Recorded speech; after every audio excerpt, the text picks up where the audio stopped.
Gymnosperms.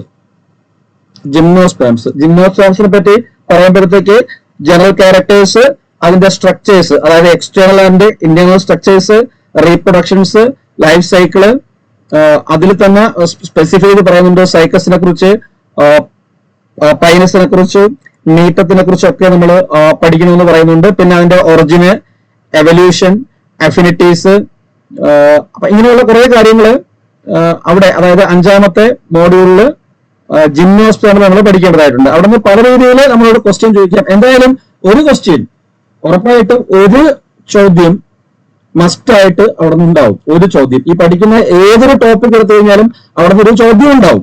ഒരു ചോദ്യം വൈഡായിട്ട് ചോദിച്ചില്ലെങ്കിലും ഏത് ടോപ്പിക് നമ്മൾ പഠിച്ചാലും ഒരു ചോദ്യം അവിടെ നിന്ന് ഉണ്ടാവും. അപ്പം പരമാവധി അവിടെ നിന്നുള്ള കാര്യങ്ങൾ നമ്മൾ വശത്താക്കുക എന്നുള്ളതാണ് നോക്കേണ്ടുന്ന കാര്യം എന്ന് പറയുന്നത്. ഓക്കെ, അപ്പം അതിന്റെ ഭാഗമായിട്ട് ജിംനോസ്പേംസ് എന്ന് പറയുന്നത് മലയാളത്തിൽ നമ്മൾ പറയും, എന്തെന്ന് പറയും? മലയാളത്തിൽ എന്ന് പറയൂടെ അനാവൃത ബീജികൾ അല്ലെങ്കിൽ അനാവൃത ബീജ സസ്യങ്ങൾ എന്ന് നമ്മൾ മലയാളത്തിൽ വിളിക്കും. അനാവൃത ബീജ സസ്യങ്ങൾ, അനാവൃത ബീജ സസ്യങ്ങൾ അല്ലെങ്കിൽ നേക്കഡ് സീഡഡ് പ്ലാന്റ്സ് അല്ലെങ്കിൽ നഗ്നബീജ സസ്യങ്ങൾ എന്നൊക്കെ വിളിക്കും നമ്മൾ. നഗ്നബീജ സസ്യങ്ങൾ.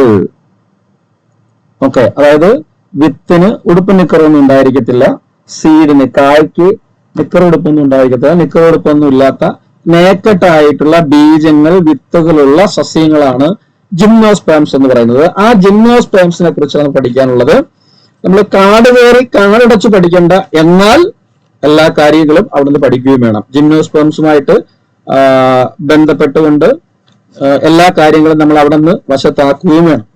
കാടടച്ച് പഠിക്കേണ്ട, പക്ഷെ അത്യാവശ്യം കാര്യങ്ങൾ നമ്മൾ അവിടെ നിന്ന് പഠിക്കുകയും വേണം. ഈ ജിംനോസ്പേംസും ടെറഡോഫൈറ്റ്സും എല്ലാ കാര്യങ്ങളും പഠിക്കുമ്പോൾ നമ്മുടെ മോർഫോളജിയുടെ കുറെ കാര്യങ്ങൾ അവിടെ കയറി വരും. നമ്മൾ എടുത്ത ഭാഗങ്ങൾ എന്നുള്ളത് നിങ്ങൾക്ക് അറിയാമായിരിക്കും, എടുക്കാത്ത ഭാഗം എന്നുള്ളത് അത് എടുക്കുമ്പോൾ നിങ്ങൾക്ക് കിട്ടിക്കൊള്ളും. നമ്മൾ അതിലോട്ട് കൂടെ കയറി പോയി കഴിഞ്ഞാൽ സമയം ഒരുപാട് അവിടെ നിന്ന് മിസ് ചെയ്യപ്പെടും. അതായത് ഇപ്പം അനാട്ടമിയോ മോർഫോളജിയോ എന്തെങ്കിലുമൊക്കെ നമ്മൾ ഈ പ്ലാന്റ്സിന്റെ ലീഫുമായിട്ടോ സ്റ്റെമ്മുമായിട്ടോ റൂട്ടുമായിട്ടോ ഒക്കെ പറയുമ്പോൾ കുറെ ടേമുകൾ കാര്യങ്ങളൊക്കെ അവിടെ കയറി വരും. അത് പരമാവധി നമുക്ക് പറഞ്ഞു പോവാം. പഠിച്ചത് നിങ്ങൾക്ക് കിട്ടും, പഠിക്കാത്തത് പിന്നീട് പഠിക്കുമ്പോൾ അവിടെ നിന്ന് ഓട്ടോമാറ്റിക് ആയിട്ട് നിങ്ങൾക്ക് അവിടെ നിന്ന് ലഭ്യമാവുകയും ചെയ്യും. ഓക്കെ, അപ്പൊ നമുക്കറിയാം gymnosperms are seed bearing vascular plants without എന്തുണ്ടായിരിക്കത്തില്ല അവർക്ക്. ഈ അനാവൃത ബീജ സസ്യങ്ങൾ എന്ന് പറയുമ്പോൾ, നഗ്നബീജ സസ്യങ്ങൾ എന്ന് പറയുമ്പോൾ നമ്മൾ പറയും, അല്ലെങ്കിൽ നേക്കഡ് സീഡഡ് പ്ലാന്റ്സ് എന്ന് പറയും. നേക്കഡ് സീഡഡ് പ്ലാന്റ്സ് ആണ് ഈ ജിംനോസ്പേംസ് എന്ന് പറയുന്നത്. നേക്കഡ് സീഡഡ് പ്ലാന്റ്സ്, ജിംനോസ്പേംസ് അല്ലെ, നേക്കഡ് സീഡഡ് പ്ലാന്റ്സ് എന്ന് പറയുന്നത്, ജിംനോസ്പേംസ് എന്ന് പറയുന്നത്. അപ്പൊ ഈ ജിംനോസ്പേംസിനെ കുറിച്ച് പറയുമ്പോഴത്തേക്ക് സീഡ് ഉണ്ടായിരിക്കും, വിത്ത് ഉണ്ടായിരിക്കും, പക്ഷെ എന്തില്ല അവർക്ക്. അത് ആദ്യം പറഞ്ഞ എന്തില്ല, ഫ്രൂട്ട് ഉണ്ടാവത്തില്ല. ഓക്കെ, ഉടുപ്പ് നിക്കറൊന്നും ഇല്ലെന്ന് പറഞ്ഞ പോലെ ഒരു ഫ്ലഷി ആയിട്ടുള്ള സീഡിന്റെ പുറത്ത്, ഇപ്പൊ ഇത് സീഡാണെങ്കിൽ സീഡിന്റെ പുറത്ത് കവർ ചെയ്തിരിക്കുന്ന സീഡിനെ ഇങ്ങനെ, സീഡിന്റെ പുറമെ ഇങ്ങനെ കവർ ചെയ്തിരിക്കുന്ന ആ ഒരു ഫ്ലഷി ആയിട്ടുള്ള പോർഷൻസ്, ഇങ്ങനെയുള്ള ഫ്ലഷി പോർഷൻസ് ആബ്സെന്റ് ആയിരിക്കും. എന്ന് പറഞ്ഞു കഴിഞ്ഞാൽ നമ്മളെ ഫ്രൂട്ട്സ് എന്ന് പറയുന്ന ആള് ആബ്സെന്റ് ആയിരിക്കും. ഉള്ളിലുള്ള ഭാഗം മാത്രമേ ഉണ്ടായിരിക്കത്തുള്ളൂ. ഓക്കെ, ശരി, ഉള്ളിലുള്ള ഈ ഒരു ഭാഗം മാത്രമേ അവിടെ ഉണ്ടായിരിക്കത്തുള്ളൂ. പുറമെയുള്ള ഭാഗം ഉണ്ടായിരിക്കത്തില്ല. ഓക്കെ, അത് ശരി, അത് നിങ്ങൾ മനസ്സിലാക്കിയത്. ഓക്കെ, അതല്ലാതെ ഈ നഗ്നബീജ സസ്യങ്ങൾ എന്ന് പറയുമ്പോൾ, ജിംനോസ്പേംസ് എന്ന് പറയുമ്പോൾ, നേക്കഡ് സീഡഡ് പ്ലാന്റ്സ് എന്ന് പറയുമ്പോൾ, അനാവൃത ബീജ സസ്യങ്ങൾ എന്ന് പറയുമ്പോൾ ഒരു പ്രത്യേകതയുണ്ട്. നമ്മൾ പഠിക്കും. ജിംനോസ്പേംസ് എന്ന് പറയുമ്പോൾ it's A vascular plants without flowers എന്ന് പഠിക്കും അല്ലേ? ഇവിടെ പഠിച്ചിട്ടുണ്ടോ? കേട്ടിട്ടുണ്ടോ അല്ലേ? അതായത് പൂക്കളില്ല അല്ലേ? പൂക്കളില്ലാത്ത ആൾക്കാരാണ് അല്ലേ? പൂക്കളില്ലാത്ത ആൾക്കാരാണ്. പിന്നെ പൂക്കളില്ലാതെ എങ്ങനെയാണ് ഇവരിൽ ഫെർട്ടിലൈസേഷൻ, പ്രത്യുൽപാദനം നടക്കുന്നത് എന്നൊക്കെ ഒരു ചിന്ത വരും. അപ്പൊ അതെങ്ങനെയെന്നൊക്കെ ഉള്ളതൊക്കെയാണ് നമ്മൾ പഠിക്കേണ്ടത്. പൂക്കളില്ലാത്തവർ നിങ്ങളുടെ വീട്ടില്, എല്ലാവരുടെയും വീട്ടിൽ ചിലപ്പോൾ ഈ സൈക്കസിന്റെ കോണോ പൈനസിന്റെ കോണോ എന്തെങ്കിലും കാണില്ലേ? നിങ്ങൾ പണ്ട് ടൂറിനൊക്കെ പോകുമ്പോഴത്തേക്ക്, പല സ്ഥലങ്ങളിൽ പോകുമ്പോഴത്തേക്ക് പറയിക്കൊണ്ട് വരും അല്ലേ? ഇവിടെ ഇല്ലയോ? നമ്മുടെ സിലബസിൽ ലാസ്റ്റ് ആയിട്ടുണ്ട് എക്കണോമിക് ഇമ്പോർട്ടൻസ് ഓഫ് ജിംനോസ്പേംസ് എന്ന് പറഞ്ഞ് പഠിക്കാറുണ്ട്. അതായത് ജിംനോസ്പേംസിന്റെ സാമ്പത്തികമായിട്ടുള്ള പ്രാധാന്യം എന്താണെന്നുള്ളത് അല്ലെ? അപ്പൊ നമ്മൾ അറിയാമോ നിങ്ങൾക്ക് ഈ സൈക്കസിന്റെ കോൺ എന്നൊക്കെ പറഞ്ഞു കഴിഞ്ഞാല് ടൂറിനൊക്കെ പോകുമ്പോ നിങ്ങൾ അല്ലെങ്കിൽ പൈനിന്റെ കോൺസ് ഒക്കെ എടുത്തോണ്ട് വരത്തില്ലേ? കൊണ്ടുവന്നിട്ടുണ്ടോ? ഇങ്ങനെ അടുക്കിനിരിക്കുന്ന അല്ലേ? കൊണ്ടുവന്നിട്ടുണ്ടോ? ഇങ്ങനെ ഇരിക്കുന്ന ഒരു സാധനം കണ്ടിട്ടുണ്ടോ? കൊണ്ടുവന്നിട്ടുണ്ടാവുന്ന വിചാരിക്കുന്നു. ഓക്കെ, നമ്മൾ ഓർണമെന്റൽ ആയിട്ട് വീട്ടില് കാണാൻ ഭംഗിയുള്ളൊരു സാധനം ഓർണമെന്റൽ ആയിട്ടൊക്കെ നമ്മൾ അത് യൂസ് ചെയ്യാറുണ്ട് സാധാരണയായിട്ട്. പിന്നെ പല ഈ പൂക്കളില്ലാത്ത നഗ്നബീജ സസ്യങ്ങളായിട്ടുള്ള ഇവരിൽ നിന്ന് എടുക്കുന്ന പല മെറ്റീരിയൽസും നമ്മൾ ഇന്ന് ഫുഡായിട്ട് ഉപയോഗിക്കുന്നുണ്ട് അല്ലെ? ആഹാര വസ്തുക്കളായിട്ട് ഉപയോഗിക്കുന്നുണ്ട്. നമ്മൾ പഠിക്കും. നിങ്ങൾക്കറിയാം ഈ സൈക്കസിൽ നിന്നൊക്കെ ഈ സൈക്കസ് എന്ന് പറയുന്ന, നിങ്ങൾ ജിംനോസ്പേംസ് എന്നും പറഞ്ഞ് പഠിക്കുമ്പോൾ ജിംനോസ്പേംസ് നഗ്നബീജക സസ്യങ്ങൾ എന്ന് പറഞ്ഞ് നിങ്ങൾ പഠിക്കുമ്പോൾ പ്രധാനമായിട്ടും നിങ്ങൾ എക്സാമ്പിൾ ആയിട്ട് പറയുന്ന പൈൻസ് ഉണ്ട് അല്ലെ? അതുപോലെ തന്നെ പിന്നെ ആരുണ്ട്? സൈക്കസ് ഉണ്ട്. ഓക്കെ, സൈക്കാഡ്സ് ഉണ്ട്. പിന്നെ ആരുണ്ട്? സിഡർസ് ഉണ്ട് അല്ലെ? സിഡർസ് ഉണ്ട്. പിന്നെ അതുണ്ട് സ്പ്രൂസസ് ഉണ്ട് അല്ലെ? സ്പ്രൂസസ് ഉണ്ട്. ഇതാണ് മെയിനായിട്ട് വരുന്ന എന്താ പറയുന്നത്, മെയിനായിട്ടുള്ള ഏറ്റവും ഇമ്പോർട്ടന്റ് ആയിട്ടുള്ള, അല്ലെങ്കിൽ നമുക്ക് പരീക്ഷയ്ക്ക് അത്യാവശ്യമായിട്ട് വൈഡ് ഓറിയന്റേഷൻ ആണുള്ളത്. പക്ഷെ നമുക്ക് പരീക്ഷയ്ക്ക് പഠിക്കാനായിട്ട് അത്യാവശ്യമായിട്ടുള്ള പൈനസിനെ കുറിച്ചും സൈക്കാഡ്സിനെ കുറിച്ചും സിഡർസിനെ കുറിച്ചും സ്പ്രൂസസിനെ കുറിച്ചും നമ്മൾ അറിഞ്ഞിരിക്കണം. പിന്നെ നിങ്ങൾ കുഞ്ഞു ക്ലാസ്സിൽ, വളരെ കുഞ്ഞുങ്ങളായിരിക്കുമ്പോൾ, കൊച്ചുകുട്ടികളായിരിക്കുമ്പോൾ മുതൽ പഠിക്കുന്ന ഒരു ക്വസ്റ്റ്യൻ ഉണ്ട്, ഒരു ജനറൽ നോളജ് GK ഉണ്ട് അല്ലേ? എന്താണ് ആ GK എന്ന് പറയുന്നത്? എന്താണ് ആ GK? പറയേ, എന്താണ് ആ GK എന്ന് പറയുന്നത്? എന്താണ്ടേ?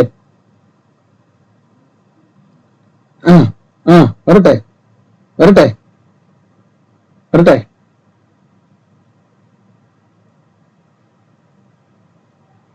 അല്ലെ? നമ്മൾ സെക്കോയ എന്നൊക്കെ നിങ്ങൾ പഠിച്ചിട്ടുണ്ടല്ലേ? സെക്കോയ അല്ലെ? എന്താണ് സെക്കോയ? സെക്കയോഡെൻഡ്രോൺ ജൈജാൻഡിയ എന്നൊരു പ്ലാന്റിനെ കുറിച്ച് നിങ്ങൾ കേട്ടിട്ടുണ്ടോ എവിടെയെങ്കിലും? നിങ്ങൾ പഠിച്ചിട്ടില്ല അങ്ങനെയുള്ള ഒരു GK? സെക്കയോഡെൻഡ്രോൺ ജൈജാൻഡിയ എന്ന് പറയുന്ന ഒരു പ്ലാന്റ്സിനെ കുറിച്ച് നമ്മൾ പഠിച്ചിട്ടുണ്ടല്ലേ? ഏറ്റവും വലിയ പ്ലാന്റ്സ് എന്നുള്ള ലെവലിൽ നമ്മൾ പഠിച്ചിട്ടുണ്ടല്ലേ? സെക്കയോ എന്ന് പറയുന്ന ഒരു പ്ലാന്റ്. ഈ സെക്കയ എന്നറിയപ്പെടുന്ന, അല്ലെങ്കിൽ ഇതും ഏതിൽ വരുന്നതാണ്? ഇതെന്താണ്? ഇതൊരു റെഡ്വുഡ് ആണ് അല്ലെ? സെക്കയ എന്ന് പറയുന്നത് ഒരു റെഡ്വുഡ് പ്ലാന്റ് ആണ്. ഇതും എന്ത് തന്നെയാണ് ആക്ച്വലി? ഏതിൽ വരുന്നതാണ്? നമ്മൾ ഈ പഠിച്ച ജിംനോസ്പേമിൽ വരുന്ന ഒരാളാണ്. ജിംനോസ്പേമില് നഗ്നബീജക സസ്യത്തിൽ വരുന്ന ഒരാളാണ്. അപ്പം ഇത്തരക്കാരെ കുറിച്ച് പഠിക്കുമ്പോഴത്തേക്ക് നമ്മളിപ്പോ സൈക്കാഡ്സ് എന്ന് പറയുന്ന ആള്, സൈക്കാഡ്സിനെ കുറിച്ച് പഠിക്കുമ്പോഴത്തേക്ക് ഇപ്പൊ സൈക്കസിൽ നിന്ന് നിങ്ങൾ എന്നും കഴിക്കുന്നില്ലെങ്കിലും, ഇപ്പം കണ്ണൂർക്കാര് കോഴിക്കോടുകാർക്കാണെങ്കിൽ മിക്കവാറും എന്നും കഴിക്കും. അത് വെച്ചിട്ടൊരു പ്രത്യേക പലഹാരമൊക്കെ എന്നും ഉണ്ടാക്കും. ചായക്കടകളിലൊക്കെ നമുക്ക് കിട്ടും, ചെറിയ കടകളിലും വലിയ കടകളിലും കിട്ടും. അതിന്റെ പേര് ഞാൻ മറന്നുപോയി. ഞാനിപ്പോ അവിടെ നിന്ന് വന്നിട്ട് ഒത്തിരി നാളായതുകൊണ്ട് ആ പേര് മറന്നുപോയി. നമ്മൾ ഉപയോഗിക്കുന്നത് ഇവിടെ വീട്ടില് നമ്മൾ പായസമൊക്കെ വെക്കുമ്പോഴത്തേക്ക് ആ ഒരു സാധനം ഉപയോഗിക്കും. എന്താണെന്ന് പറയാം ഇവിടെ? സൈക്കസിന്റെ എന്താണ്? Very good. അപ്പൊ സൈക്കസ് എന്ന് പറയുന്നത്, സൈക്കസിനെ നമ്മൾ സാഗോപാം എന്ന് വിളിക്കും. Cycas is also known as sago palm എന്നാണ് നമ്മൾ സൈക്കസിനെ അറിയപ്പെടുന്നത്. Cycas is a sago palm. അതുകൊണ്ട് ഈ സൈക്കസിൽ നിന്ന് എടുക്കുന്ന അതായത് സൈക്കസിന്റെ പിത്ത് അല്ലെ? സൈക്കസിന്റെ ഉള്ളിലുള്ള, നമ്മൾ ചെടികളുടെയൊക്കെ ചോറെന്നൊക്കെ വിളിക്കൂലേ, ഒരു പ്ലാന്റ് എടുത്തു കഴിഞ്ഞാൽ ആ പ്ലാന്റിന്റെ ഉള്ളിലുള്ള പിത്ത് എന്ന് പറയുന്ന ഭാഗം അല്ലെ, നടുവിലുള്ള പിത്ത് എന്ന് പറയുന്ന ഭാഗം അല്ലെ, അറിയായിരിക്കും. ആ പിത്ത്, ആ സൈക്കസിന്റെ പിത്തിൽ നിന്നും എക്സ്ട്രാക്ട് ചെയ്തെടുക്കുന്ന ഒരു സ്റ്റാർച്ച് ഉണ്ട്, അതായത് സൈക്കസ് അല്ലെങ്കിൽ സാഗോ സ്റ്റാർച്ച്. ആ സാഗോ സ്റ്റാർച്ചിനെ വിളിക്കുന്നത് തന്നെ സാഗോ എന്നാണ്. സാഗോ മീൻസ് മലയാളത്തിൽ ആരോ പറഞ്ഞു ചൗവരി അല്ലേ, എല്ലാവർക്കും അറിയാലോ ചൗവരി, അറിയാലോ അല്ലേ, അറിയാം. ഓക്കെ. അപ്പൊ അങ്ങനെയുള്ള ഒരുപാട് ക്യാരക്ടറിസ്റ്റിക് ഫീച്ചേഴ്സ് ഉള്ള അല്ലെങ്കിൽ ഒരുപാട് സ്വഭാവ സവിശേഷതയുള്ള ഒരാളാണ് നമ്മുടെ ഈ ജിംനോസ്പേംസ് എന്ന് പറയുന്നത്. അപ്പൊ ആ ജിംനോസ്പേംസിനെ കുറിച്ചാണ് നമ്മൾ പഠിക്കാൻ പോകുന്നത്. അപ്പൊ വൈഡായിട്ട് പഠിച്ചില്ലെങ്കിൽ അത്യാവശ്യമുള്ള എല്ലാ കാര്യങ്ങളും അറിഞ്ഞിരിക്കുക. അപ്പൊ ഇങ്ങനെയുള്ള ജിംനോസ്പേം എന്ന് പറയുന്ന നഗ്നബീജകം എന്ന് പറയുന്ന ഈ ജിംനോസ്പേംസ് എന്ന് പറയുമ്പോഴത്തേക്ക് ഈ നഗ്നബീജക സസ്യങ്ങളായിട്ടുള്ള ഈ ജിംനോസ്പേംസ് നമ്മൾ they are the most primitive സ്പെർമറ്റോഫൈറ്റ്സ്.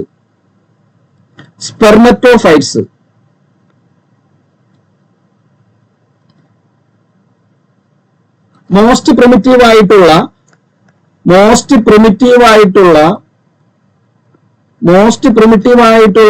ഒരു സ്പെർമറ്റോഫൈറ്റ് ആണ് ഈ നമ്മുടെ സ്പെർമറ്റോഫൈറ്റ്. മീൻസ് എന്താണ് സ്പെർമറ്റോഫൈറ്റ് എന്ന് പറയുന്നത്? What is spermatophyte? Spermatophyte means seed bearing അല്ലെ, വിത്തുണ്ടാക്കുന്ന സീഡ് ബിയറിംഗ് പ്ലാന്റ്സിനെയാണ് നമ്മൾ എന്ത് വിളിക്കുന്നത്? സ്പെർമറ്റോഫൈറ്റ്സ് എന്ന് വിളിക്കുന്നത്. ഓക്കെ, അപ്പം വളരെ പണ്ടുകാലം മുതലുള്ള, അതുകൊണ്ടാണ് നമ്മൾ അതിന്റെ എവല്യൂഷണറി സിഗ്നിഫിക്കൻസ് പഠിക്കാനായിട്ട് നമുക്ക് സേവസ് തന്നിരിക്കുന്നത്. പലരുമായിട്ട് അഫിനിറ്റീസ് ഉണ്ട്, ടെറഡോഫൈറ്റുമായിട്ടും മറ്റുള്ള ഗ്രൂപ്പുമായിട്ടൊക്കെ ഒരുപാട് അഫിനിറ്റീസ് ഉള്ള, നിങ്ങൾക്കറിയാം, നമ്മൾ അതിലേക്ക് വരും. കാരണം അതുമായിട്ട് ബേസ് ചെയ്യുന്ന സ്ഥിരം PSC ചോദിക്കുന്ന ഒരു ക്വസ്റ്റ്യൻ ഉണ്ടായിരുന്നു അല്ലേ, നിങ്ങൾക്കറിയാം, അതിലേക്ക് നമ്മൾ വരും. ഓക്കെ, അപ്പം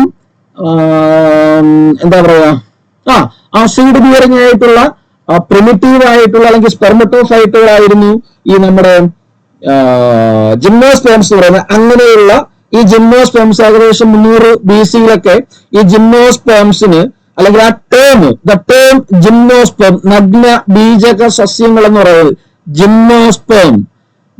ജിംനോസ്പേം എന്ന് പറയുന്ന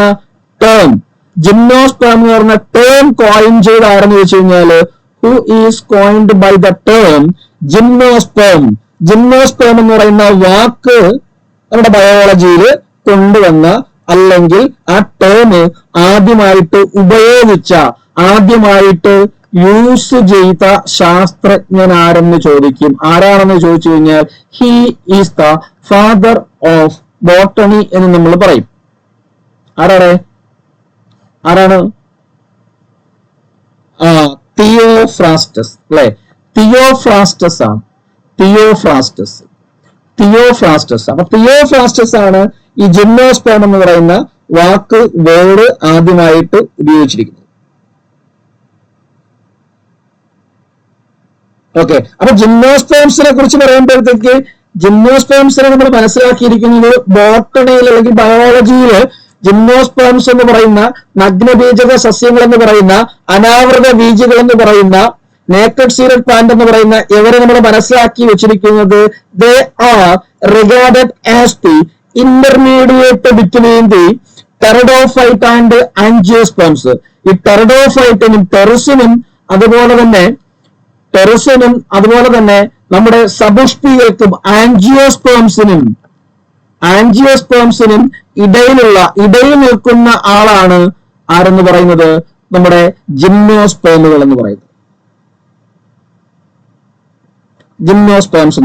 അപ്പം അത്തരത്തിലുള്ള ജിംനോസ്പേംസിന്റെ ചെറിയൊരു ക്ലാസിഫിക്കേഷനിലേക്ക് വന്നു കഴിഞ്ഞാൽ, അതായത് ടെറഡോഫൈറ്റ്സിന്റെയും ആൻജിയോസ്പേംസിന്റെയും ടെറഡോഫൈറ്റ്സ് എന്ന് വെച്ചാൽ ആരാണ്? ടെറഡോഫൈറ്റുകൾ എന്ന് പറഞ്ഞ ആരാണ്? പറയാ, ടെറഡോഫൈറ്റുകൾ എന്ന് വെച്ചാൽ ആരാണ്?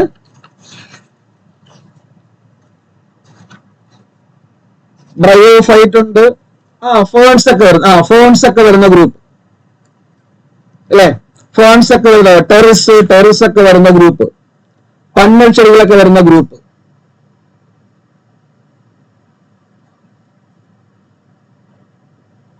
പന്നൽ ചെടികളൊക്കെ വരുന്ന ഗ്രൂപ്പ് അതാണ് ടെറിഡോഫൈറ്റ്സ്. അപ്പം ആ ടെറിഡോഫൈറ്റ്സിനും സബസ്പിയർക്കും ആൻജിയോസ്പേംസിനും ഇടയിലുള്ള ആൾക്കാരാണ് ഈ ജിംനോസ്പേംസ് പറയുന്നത്. അത് എങ്ങനെയാണെന്നുള്ളത് നമ്മൾ പിന്നീട് ലാസ്റ്റ് പഠിക്കും. അതിന്റെ അഫിനിറ്റീസ് നമ്മൾ പിന്നീട് പഠിക്കും. അപ്പൊ അതിനു മുമ്പ് ഒരു കാര്യം മനസ്സിലാക്കാനുള്ളത്,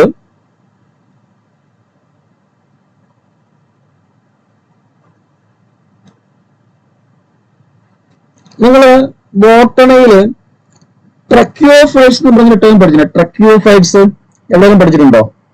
ട്രക്യോഫൈറ്റ്സ് TRACHEOPHYTES ട്രക്യോഫൈറ്റ്സ് എവിടെയെങ്കിലും പഠിച്ചിട്ടുണ്ടോ?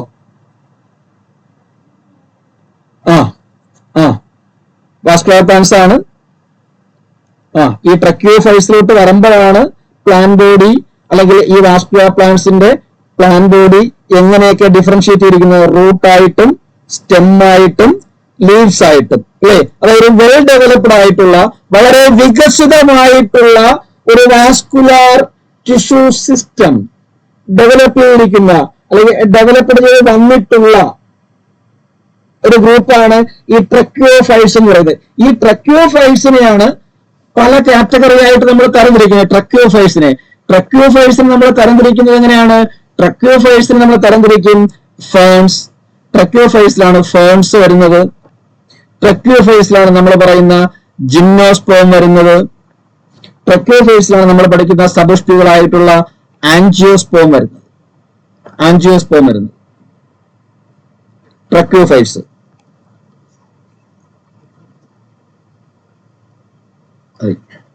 ഓക്കെ, അപ്പൊ ഫേൺസും ജിംനോസ്പേംസും ആൻജിയോസ്പേംസും ഒക്കെ ഈ ട്രക്യോഫൈറ്റ്സിൽ ഉൾപ്പെടുന്നവരാണ്. ഫേൺസ് മീൻസ് പന്നങ്ങൾ, അതിൽ പന്നൽ ചെടികൾ. ടെറിസ് നമ്മളിപ്പോ ടെറിഡോഫൈറ്റ്സ് എന്ന് പറഞ്ഞ ആൾക്കാർ. ജിംനോസ്പേംസ് ആണ് നമ്മൾ പഠിക്കാൻ പോകുന്നത്. ആൻജിയോസ്പേംസ് നമ്മൾ പഠിച്ചുകൊണ്ടിരിക്കുന്നു. അപ്പം ആ ജിംനോസ്പേംസിന്റെ ക്ലാസിഫിക്കേഷനാണ് ഞാൻ പറഞ്ഞുകൊണ്ടിരിക്കുന്നത്. അപ്പം ആ ജിംനോസ്പേംസിലേക്ക് വരുമ്പോഴത്തേക്ക് നമ്മുടെ പ്ലാന്റ്സിനെ കോമൺലി പൊതുവായിട്ട് സസ്യത്തിന്റെ ക്ലാസിഫിക്കേഷൻ എടുത്തു കഴിഞ്ഞാല് ചെറിയൊരു വർഗീകരണം, ഇവിടെ നമ്മൾ ക്ലാസിഫിക്കേഷൻ വേണ്ട, എന്നാലും ഒരു വഴിക്ക് പോവുകയല്ലേ, അപ്പൊ ജസ്റ്റ് ഒന്ന് പറഞ്ഞു പോകാന്ന് വിചാരിക്കുകയാണ്. സസ്യങ്ങൾ എടുത്തു കഴിഞ്ഞാല് അത് പ്രധാനമായിട്ടും രണ്ട് ക്ലാസ് ആയിട്ട് വർഗീകരിക്കാം, രണ്ട് തരത്തിൽ വർഗീകരിക്കാം. എങ്ങനെയൊക്കെയാണ്? ഒന്ന് ക്രിപ്റ്റോഗാംസ് എന്ന് പറഞ്ഞാൽ തരംതിരിക്കാം.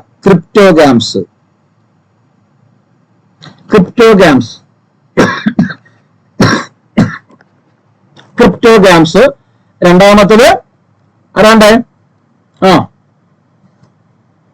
ഫാനറോഗാംസ്. ക്രിപ്റ്റോഗാംസ് ആൻഡ് ഫാനറോഗാംസ് എന്ന് പറഞ്ഞ് കോമൺ ആയിട്ട് നമുക്ക് രണ്ടായിട്ട് ഈ പ്ലാന്റ്സിനെ ക്ലാസിഫൈ ചെയ്യാം. What is ക്രിപ്റ്റോഗാംസ്?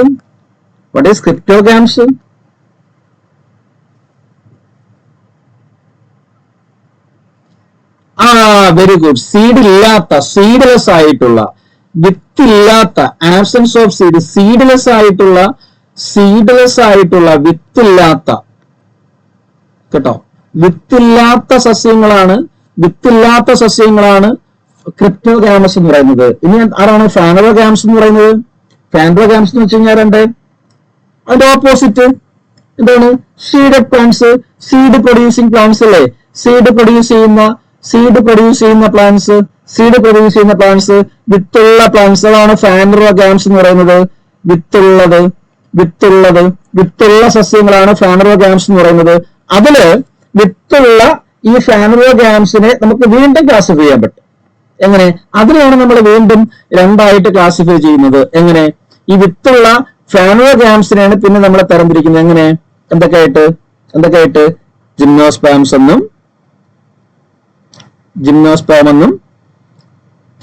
എന്നും അതുപോലെ തന്നെ ആൻജിയോസ്പേം. ഓക്കെ, അതായത് നഗ്നബീജക സസ്യങ്ങളും സപുഷ്പികളും. അപ്പൊ ഇങ്ങനെയാണ് ചെറിയൊരു ക്ലാസിഫിക്കേഷൻ എന്ന് പറയുന്നത്. ഈ സീഡ്ലെസ് പ്ലാന്റ്സ്, ഇനി ഈ സീഡ്ലെസ് പ്ലാന്റ്സ് എന്ന് പറയുമ്പോൾ ആരോടെ വിത്തില്ലാത്ത ആരൊക്കെ വരും? അതെ, നമ്മൾ പറഞ്ഞു കഴിഞ്ഞു ഓൾറെഡി. ആൽഗേസ് വരും, ആൽഗ വരും, പിന്നെ ബ്രയോഫൈറ്റ്സ് വരും, പിന്നെ ടെറഡോഫൈറ്റ്സ് വരും അല്ലെ? ടെറഡോഫൈറ്റ്സ് വരും. അപ്പൊ അവിടെ ഞാനത് ചോദിക്കും, അവിടെ നമ്മൾ ക്രിപ്റ്റോഗ്രാംസിനെ കുറിച്ച് സിലബസ് പഠിക്കാറുണ്ട്, ആൽഗയെ കുറിച്ച് പഠിക്കാറുണ്ട്, ബ്രയോഫൈറ്റ്സിനെ കുറിച്ച് പഠിക്കാറുണ്ട്, ടെറഡോഫൈറ്റ്സിനെ കുറിച്ച് പഠിക്കാറുണ്ട്, സീഡ്ലെസ് ആയ എല്ലാവരെ കുറിച്ച് പഠിക്കാറുണ്ട്. അപ്പൊ ക്രിപ്റ്റോഗ്രാംസ് നമ്മൾ ഒഴിവാക്കി നിർത്തിയിരിക്കുന്നു, പിന്നീട് പഠിക്കും. ഇപ്പൊ നമ്മൾ പഠിക്കുന്ന ഫാനോഗ്രാംസ്, സീഡുള്ളത്. ആ സീഡുള്ളത് പ്രധാനമായിട്ടും രണ്ട് തരത്തില്, ഒന്ന് ജിംനോസ്പേംസ്, ഒന്ന് ആൻജിയോസ്പേംസ്. ഒന്ന് ഡ്രസ്സൊക്കെ ഉള്ള സീഡുള്ളതും ഒന്ന് ഡ്രസ് ഇല്ലാത്ത സീഡുള്ളതും. ഡ്രസ് ഇല്ലാത്ത സീഡുള്ളതിനെ ജിംനോസ്പേംസ് എന്നും ഡ്രസ് ഉള്ളതിനെ ആൻജിയോസ്പേംസ് എന്നും വിളിക്കുന്നു. ഓക്കെ,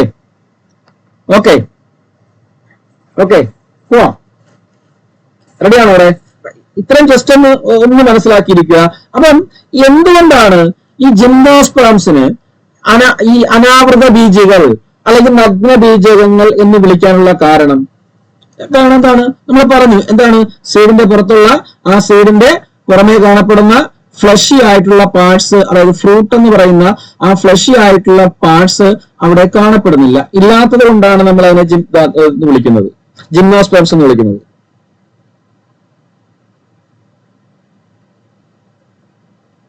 ഫ്രൂട്ട് ഇല്ല സാധാരണയായിട്ട്, ഫ്രൂട്ട് എന്ന് പറയുന്ന സാധനം കാണത്തില്ല.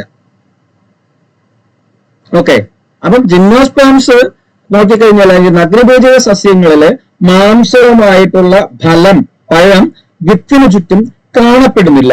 അതുകൊണ്ടാണ് ഇവരെ നമ്മൾ നഗ്നബീജക സസ്യങ്ങൾ എന്ന് വിളിക്കുന്നത്.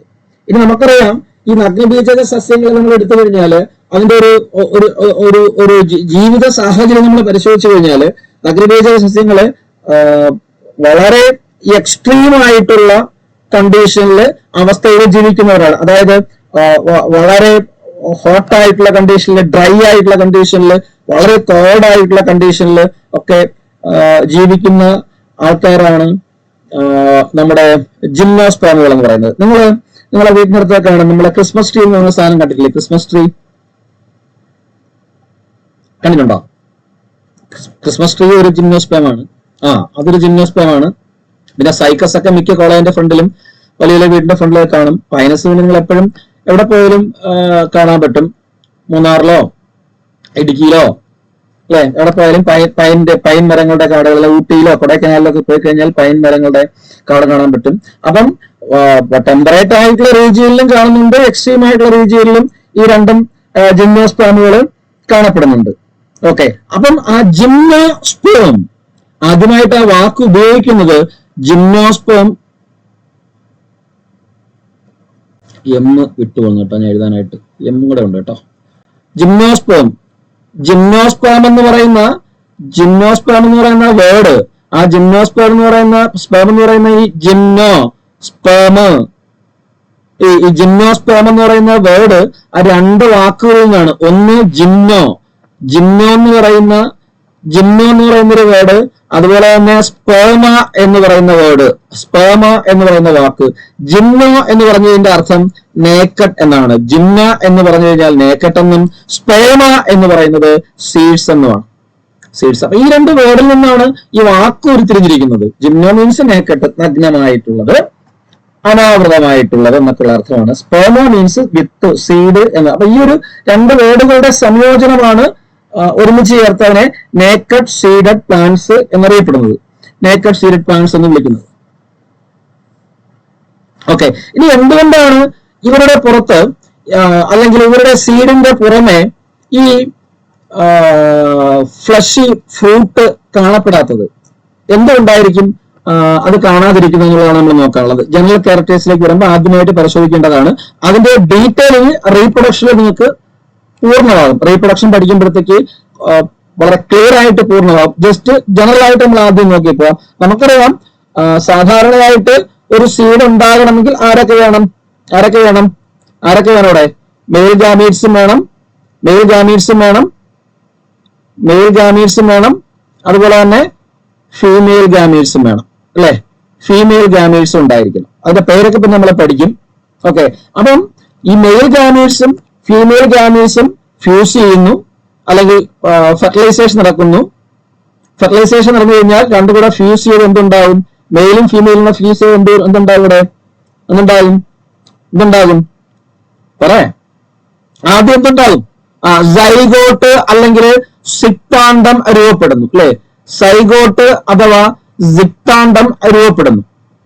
അതായത് നമ്മൾ ഈ പഠിക്കുന്ന ജിംനോസ്പേമിന്റെ ആൺബീജവും പുംബീജവും തമ്മിൽ സംയോജിച്ച്, മെയിൽ ഗാമീറ്റ്സും ഫീമെയിൽ ഗാമീറ്റ്സും തമ്മിൽ സംയോജിച്ച് എന്തുണ്ടാകുന്നു? ആദ്യം സിക്താണ്ഡം സൈഗോട്ട് രൂപപ്പെടും. ഈ സൈഗോട്ട് ഡെവലപ്പ് ചെയ്ത് അല്ലെങ്കിൽ സൈഗോട്ട് വളർന്ന് വികസിച്ച് എന്താവുന്നു?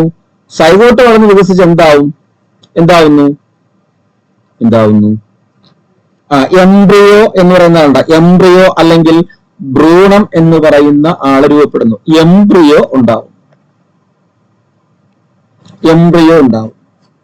ഓക്കെ, സൈഗോട്ട് വളർന്ന് വികസിച്ച് എംബ്രിയോ ഡെവലപ്പ് ചെയ്യുന്നു. ഈ എംബ്രിയോ വളർന്നു വരുന്ന ആ എംബ്രിയോയെ, ആ ഭ്രൂണത്തെ കവർ ചെയ്തുകൊണ്ട്, അതിനെ സംരക്ഷിച്ചുകൊണ്ട് ഒരു ആവരണം സാധാരണക്കുണ്ടാവും. ആ ഭ്രൂണത്തെ, ആ എംബ്രിയോയെ സംരക്ഷിച്ചുകൊണ്ട് ഒരു കവറിങ്, ഒരു ആവരണം സാധാരണയായിട്ട് കാണപ്പെടും ഫ്രൂട്ട്സ് ഈ പ്രത്യുൽപാദന സമയത്ത്. ആ കവറിങ് നമ്മളൊരു പേര് വിളിക്കും. എന്തെന്ന് വിളിക്കും? അതായത് ഭ്രൂണത്തെ പൊതിഞ്ഞിരിക്കുന്ന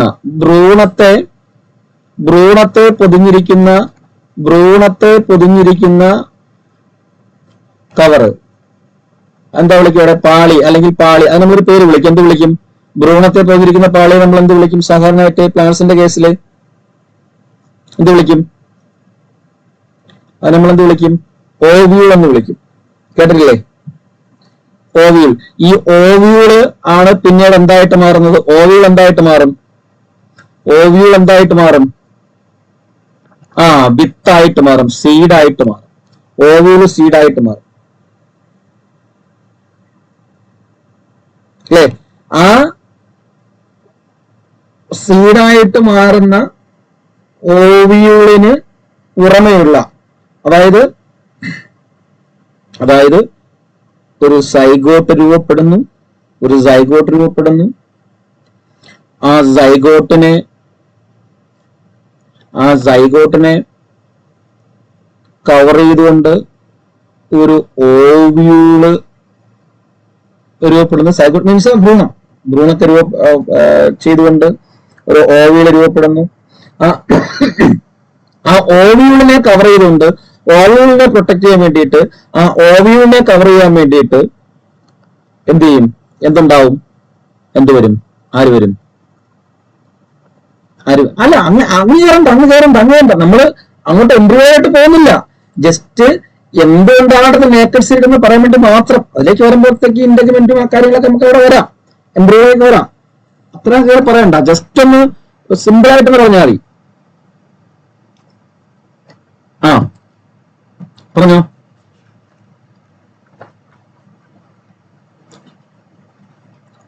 പറഞ്ഞൂടെ?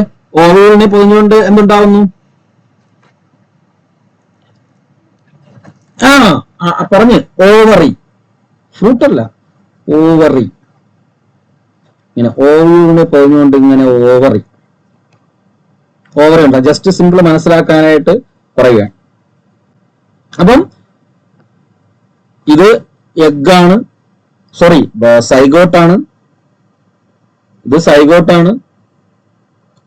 ഇത് ഓവ്യൂളാണ്. ഇത് ഓവറിയാണ്, അല്ലേ?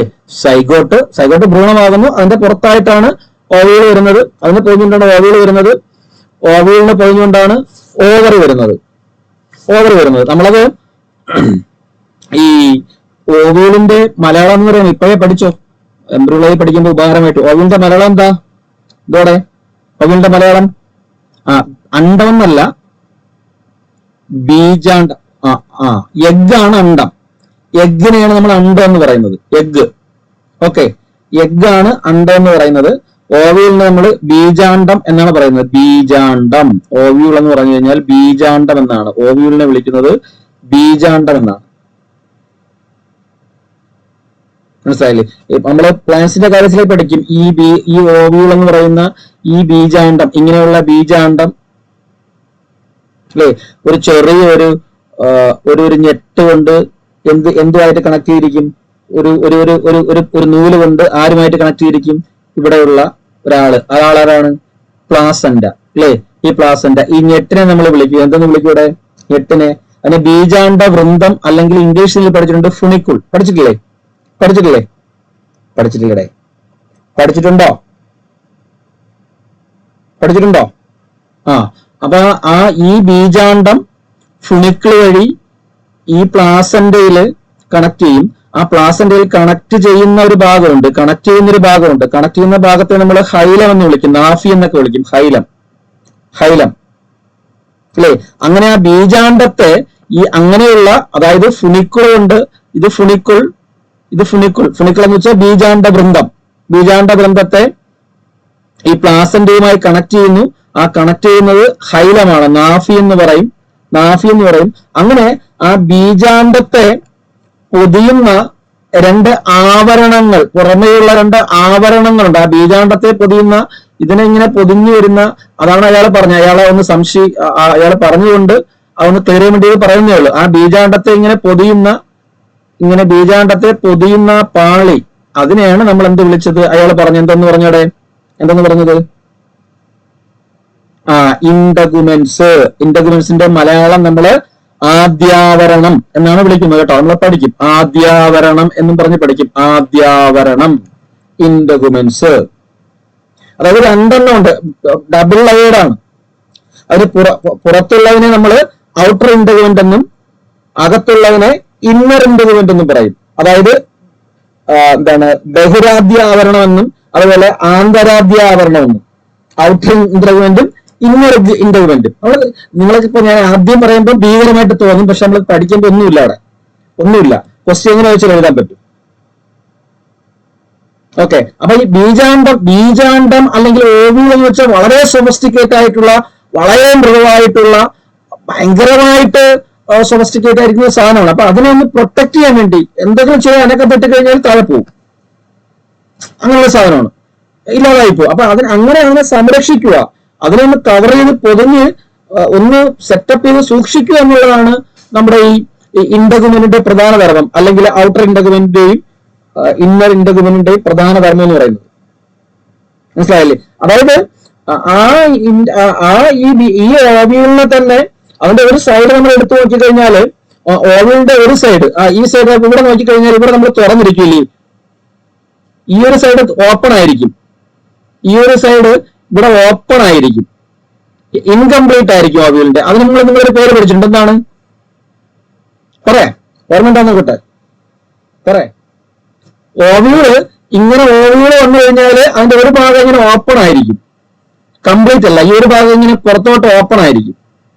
ആ ഓപ്പൺ ആയിട്ടുള്ള ഈ ഓപ്പണിങ് എന്താ വിളിക്കും നിങ്ങള്? അതായത് ഈ ഓവ്യൂൾ എന്ന് പറയുന്നത് എങ്ങനെ വിളിക്കും? ഇതിന്റെ പുറമേ വരുന്ന ഈ ലെയർ ഉണ്ട്, ഇന്റഗുമെന്റ്. ഈ 2 ലെയർ ഓഫ് ഇന്റഗുമെന്റ് ഇങ്ങനെ നമുക്ക് തുറന്നിരിക്കും. ആ 2 ലെയർ ഓഫ് ഇന്റഗുമെന്റ് തുറന്നിരിക്കുന്നതിനെ ഇങ്ങനെ വിളിക്കുന്നത് മൈക്രോപൈൽ അല്ലെങ്കിൽ സൂക്ഷ്മരന്ധ്രം എന്നൊക്കെ നമ്മൾ വിളിക്കും. സൂക്ഷ്മരന്ധ്രം. ആ സൂക്ഷ്മരന്ധ്രത്ത് ആ മൈക്രോപൈൽ എടുത്തു കഴിഞ്ഞാൽ മൈക്രോപൈലിന്റെ ഓപ്പോസിറ്റ് സൈഡിൽ നിങ്ങൾ പറയും, അതിന്റെ ഓപ്പോസിറ്റ് സൈഡിൽ കാണപ്പെടുന്ന സാധനമാണ് ചലാസ എന്നൊക്കെ നിങ്ങൾ പഠിച്ചിട്ടുണ്ട് അല്ലേ? Chalaza, nucellus, embryo sac. അപ്പൊ അങ്ങനെയുള്ള കുറെ കാര്യങ്ങൾ അവിടെ വരും. എഗ്, സിനർജെറ്റ്സ്, ആന്റിപോഡൽസ്, ഇങ്ങനെ കുറെ സംഭവങ്ങൾ വരും. അതിലേക്ക് അപ്പൊ അത് നമുക്ക് ഇവിടെ വേണ്ട, ഈ കാര്യം ഇപ്പൊ വേണ്ട നമുക്ക്. അത് എംബ്രിയോളജിയിൽ മതി.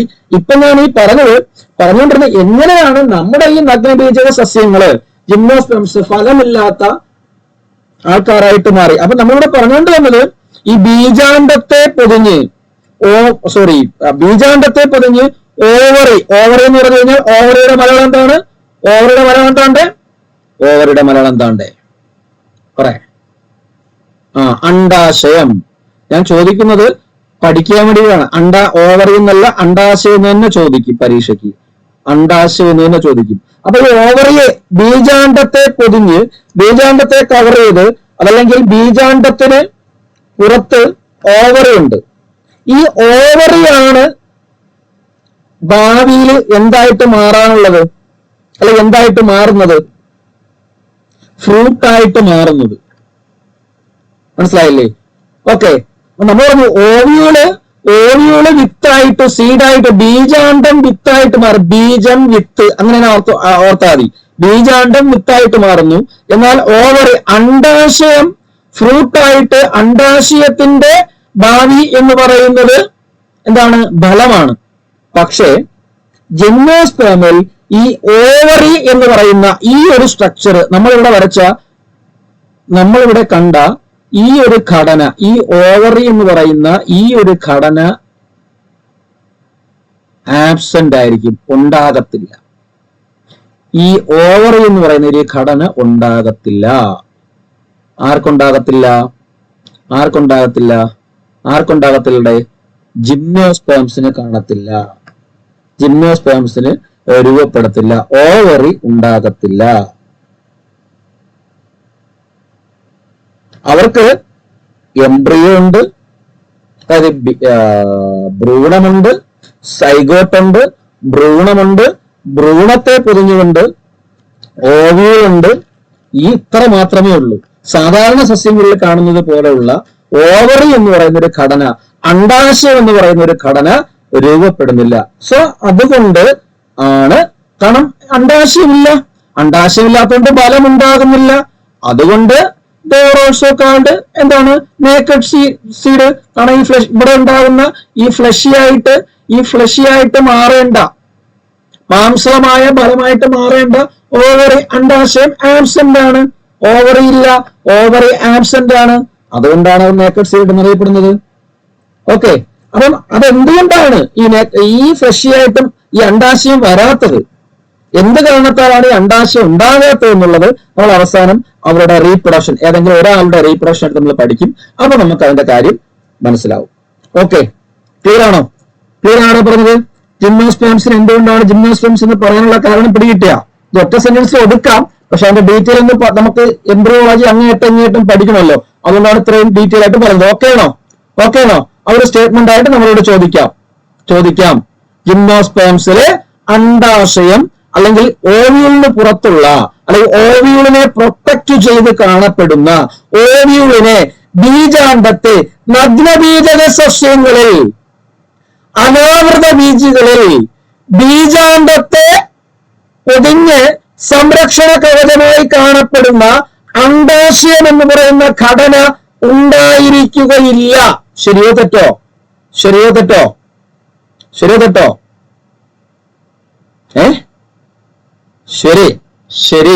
അല്ലേ? ശരി, കാരണം അണ്ടാശയമില്ല. അപ്പൊ ആ ഒരു സെന്റൻസ്, ആ ഒരു ടേം, ആ ഒരു സ്റ്റേറ്റ്മെന്റ് നമ്മുടെ മനസ്സിലാക്കി വെച്ചിരിക്കുക. ക്ലിയർ ആണോ അവിടെ? ഓക്കെ അല്ലേ? അപ്പം അത് നമ്മളീ പറയുന്ന സിഡോസ് എടുത്താലും, സൈക്കാഡ്സ് എടുത്താലും, പൈനസ് എടുത്താലും, സ്പ്രൂസസ് എടുത്താലും, ഇനി നമ്മള് അടുത്ത മറ്റേ ജിങ്കോ ബൈലോമ എടുത്താലും ഒക്കെ ആ ഒരു കാറ്റഗറിയിൽ വരുന്നതാണ്. പ്രധാനമായിട്ടും നമ്മൾ പഠിക്കുമ്പോഴത്തേക്ക് cycas, pinus, gnetum and ginkgo exception ആയിട്ട് നമ്മൾ പഠിക്കുന്നതാണ്. സൈക്കസും പൈനസും നീറ്റവുമാണ് നമുക്ക് പഠിക്കാനുള്ളത്. Cycas, pinus, gnetum G silent, G ആദ്യം എഴുതും, GNETUM ആണ് നീറ്റം. ഓക്കെ, സൈക്കസ്, പൈനസ്, നീറ്റം, ഇത് മൂന്നുപേരെ കുറിച്ചാണ് പഠിക്കാനുള്ളത്. ഓക്കെ, അപ്പൊ കോമൺ ആയിട്ട് നമ്മൾ പഠിക്കില്ല. ഇവർക്ക് മൂന്നുപേരിലും എന്തെങ്കിലും സ്പെഷ്യലൈസേഷൻ ഉണ്ടെങ്കിൽ അത് പറയും. ബാക്കി ഒരുവിധമുള്ള കാര്യങ്ങളെല്ലാം കോമൺ ആണ്. അപ്പൊ ഒരാളെ കുറിച്ച് മാത്രമേ നമ്മൾ പറയുള്ളൂ. റീപ്രൊഡക്ഷൻ പറഞ്ഞാൽ എന്ത് പറഞ്ഞാലും. ഓക്കെ, പിന്നെ എക്സ്ട്രാ ആയിട്ട് പഠിക്കുന്നത് നീറ്റത്തെയാണ്. നീറ്റം കുറച്ച് ഡീറ്റെയിൽ ആയിട്ട് കുറച്ച് കാര്യങ്ങൾ എക്സ്ട്രാ പഠിക്കേണ്ടായിരുന്നു, അത് പഠിപ്പിക്കും. ഓക്കെ, ഇനി അവിടെ വരുന്ന അവരുടെ പരീക്ഷയ്ക്ക്, കഴിഞ്ഞ മുമ്പ് പരീക്ഷയ്ക്ക്, HSAക്ക്, HSTക്ക് എപ്പോഴും ചോദിക്കുന്ന ക്വസ്റ്റ്യനില് ഒന്നുകിൽ ചോദ്യമായിട്ട് ചോദിക്കും, അല്ലെങ്കിൽ ഓപ്ഷനിലെങ്കിലും ഉണ്ടായിരിക്കുന്ന ഒരാളാണ് ആരെന്ന് പറയുന്നത് ജിങ്കോ എന്ന് പറയുന്നത് അല്ലേ ജിങ്കോ എന്ന് പറയുന്ന ആള് ജിങ്കോ എന്ന് പറയുന്ന ആള് ആരാണ് ഈ ജിങ്കോ?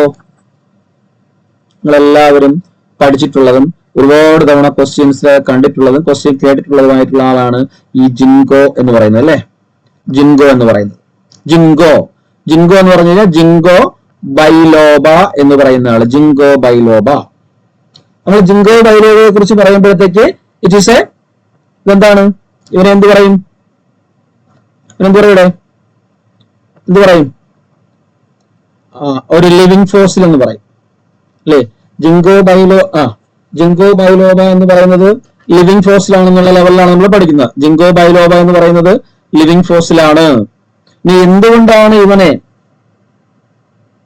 എന്തുകൊണ്ട് ഈ ജിങ്കോ ബൈലോബയെ ലിവിങ് ഫോസിൽ എന്ന് വിളിക്കുന്നു? ജിങ്കോ ബൈലോബയെ ലിവിങ് ഫോസിൽ എന്ന് വിളിക്കാനുള്ള കാരണം എന്തോ സ്റ്റേറ്റ്മെന്റ് ചോദിക്കും, നമുക്ക് പഠിക്കാനുണ്ട്. എവല്യൂഷണറി അഫിനിറ്റീസ് പഠിക്കാനുണ്ട്. നമുക്കറിയാം ഫോസിൽ എന്ന് പറഞ്ഞാൽ എന്താണ്? What is fossils? എന്താണ് ഫോസിൽ എന്ന് നമുക്ക് പഠിക്കാനുണ്ട്. വാട്ട് ഈസ് ഫോസിൽ എന്ന് നമുക്ക് പഠിക്കാനുണ്ട്. ഫോസിൽ എന്ന് പറഞ്ഞാൽ എന്താണ് ഫോസിൽ എന്ന് പറയുന്നത്? ഫോസിൽ എന്ന് പറയുന്നത് നമുക്ക് മുന്നേ ജീവിച്ചവരുടെ നമുക്ക് മുന്നേ നൂറുകണക്കിന് ആയിരക്കണക്കിന് കോടിക്കണക്കിന് ചിലപ്പോൾ വർഷങ്ങൾക്ക് മുന്നേ ജീവിച്ച അതിന് നമ്മൾ എന്ത് പറയും? ആൻസിസ്റ്റേഴ്സ്, പൂർവികര് ആ പൂർവികരുടെ എന്താണ് ശേഷിപ്പുകൾ, റിമൈനിങ്സ് അതിനെയാണ് നമ്മൾ സാധാരണയായിട്ട് ഫോസിലിന്റെ കൂട്ടത്തിൽ പെടുത്തുന്നത്. അതിപ്പം അനിമൽസ് ആണെങ്കിൽ ബോൺസ് ആയിരിക്കാം,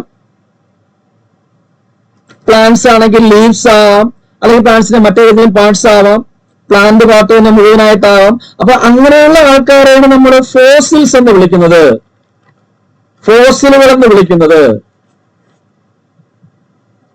അപ്പൊ എന്താണ് ലിവിങ് ഫോസിൽ? എന്താണ് living fossil?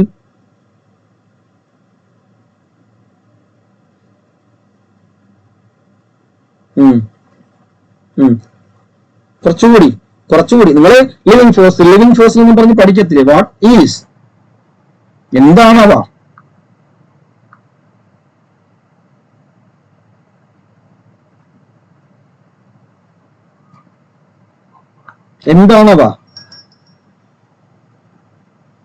Anybody? Living fossil എന്താണെന്ന് ചോദിച്ചു കഴിഞ്ഞാൽ, എന്താണ് ലിവിങ് ഫോസിൽ? ലിവിങ് ഫോസിൽ എന്താണെന്ന് ചോദിച്ചു കഴിഞ്ഞാല്, എന്താണ് ലിവിങ് ഫോസിൽ എന്ന് ചോദിച്ചു കഴിഞ്ഞാല്, അതായത് ഒരുപാട് വർഷം മുമ്പ് ഇവിടെ ഉണ്ടായിരുന്നു. അതാണ് ഞാൻ പറഞ്ഞത്, നൂറുകണക്കിന് ആയിരക്കണക്കിന് വർഷങ്ങൾക്ക് മുമ്പ് ഈ ഭൂമുഖത്ത് ഉണ്ടായിരുന്നു. എന്നാൽ അടുത്ത കേട്ടെ, എന്നാൽ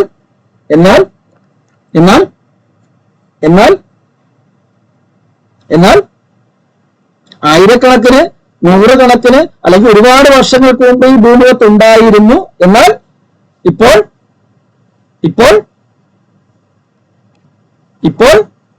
ഇല്ലാത്തത് അല്ലേ? അല്ലയോടെ?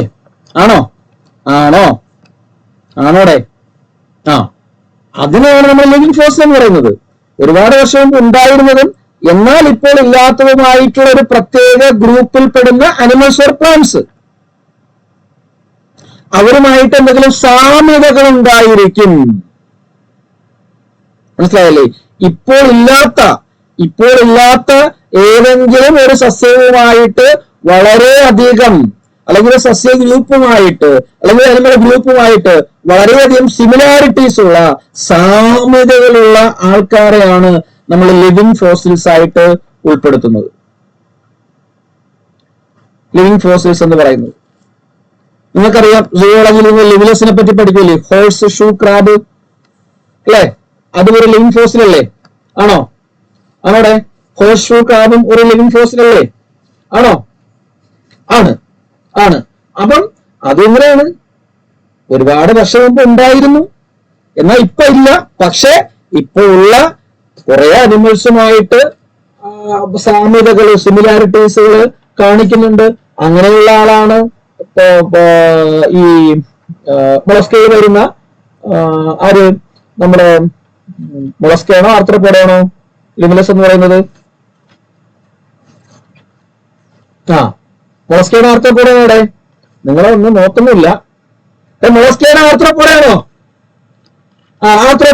ആർത്രോപോഡ ജോയിന്റ് ലെഗ്ഡ് ആനിമൽസിൽ വരുന്ന ആ ഫൈലം ആർത്രോപോഡയിലെ ക്ലാസ് മീറോസ്റ്റൊമാറ്റയിൽ വരുന്ന ആ മീറോസ്റ്റൊമാറ്റയിലെ മറൈൻ ആയിട്ടുള്ള ഒരു ഗ്രൂപ്പ് ഉണ്ട്. അത് നമ്മൾ കീലിയോസെറേഴ്സ് എന്ന് പറയും. കീലിയോസെറേഴ്സ്. ആ കീലിയോസെറേഴ്സിൽ വരുന്ന ആളാണ് ആരെന്ന് പറയുന്നത്? ഈ ലിമിലസ്. അതിന്റെ ലാർവ നിങ്ങൾ പഠിച്ചു. ഈ കീലിയോസെറേഴ്സ് ലാർവയെ പരീക്ഷയിൽ ചോദിച്ചിട്ടുണ്ട്. ഏതാണ്? ട്രൈലോബൈറ്റ്സ് എന്ന് പറയുന്നത് അല്ലേ? ഇവിടെ ട്രൈലോബൈറ്റ്സ് എന്ന് പറയുന്നത്. അപ്പൊ അതിൽ വരുന്ന ഒരാളാണ് ഈ ലിമിലസ് എന്ന് പറയുന്ന ഹോഴ്സ് ഷൂ ക്ലാബ് എന്ന് പറയുന്നത്.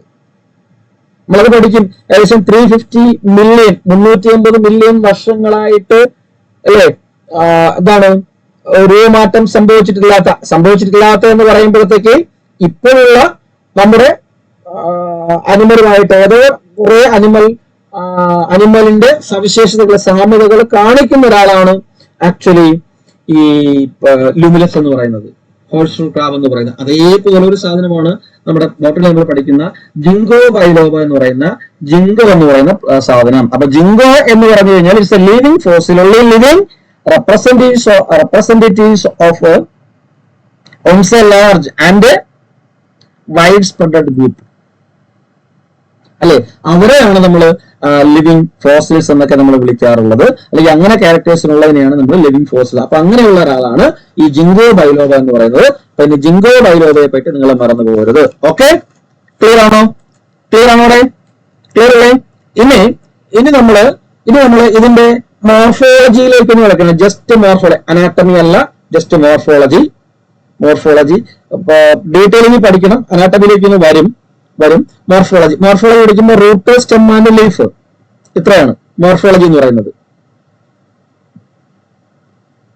മോർഫോളജി പഠിക്കുന്ന റൂട്ടിന്റെ, സ്റ്റെമ്മിന്റെ, ലീഫ്. ആദ്യം നമ്മൾ റൂട്ട്, വേരുകൾ. മോർഫോളജി എന്ന് വെച്ച് കഴിഞ്ഞാല് ബാഹ്യ രൂപശാസ്ത്രം. ബാഹ്യരൂപശാസ്ത്രം എന്ന് പറയുന്ന മോർഫോളജി. ആ മോർഫോളജിയിൽ നമ്മൾ ആദ്യം പഠിക്കുന്നത് വേരാണ്. ഈ ജിംനോസ്പെംസിന്റെ വേര് റൂട്ടാണ്. റൂട്ടിനെ കുറിച്ച് ജസ്റ്റ് ഒന്ന് നോക്കിയാണ്, പെട്ടെന്ന് നോക്കി പോവുകയാണ്. റൂട്ടിനെ പറ്റി പറയുമ്പോഴത്തേക്ക് ജിംനോസ്പെംസിന്റെ റൂട്ട് വേരുകളെ കുറിച്ച് പറയുമ്പോഴത്തേക്ക് ഒന്നുമില്ല, സിമ്പിൾ ആണ്. എങ്ങനെയുള്ള റൂട്ട്സ് ആണ്? ടാപ്പ് റൂട്ട് സിസ്റ്റം ആണ്. ടാപ്പ് റൂട്ട് എന്ന് പഠിച്ചാൽ പോരാ, ടാപ്പ് റൂട്ട് എന്ന് ഒരിക്കലും ചോദിക്കത്തില്ല പരീക്ഷയ്ക്ക്. പിന്നെന്താണ് ടാപ്പ് റൂട്ടിന്റെ മലയാളം എന്താണ്ട്? തായ്വേര് പടലം.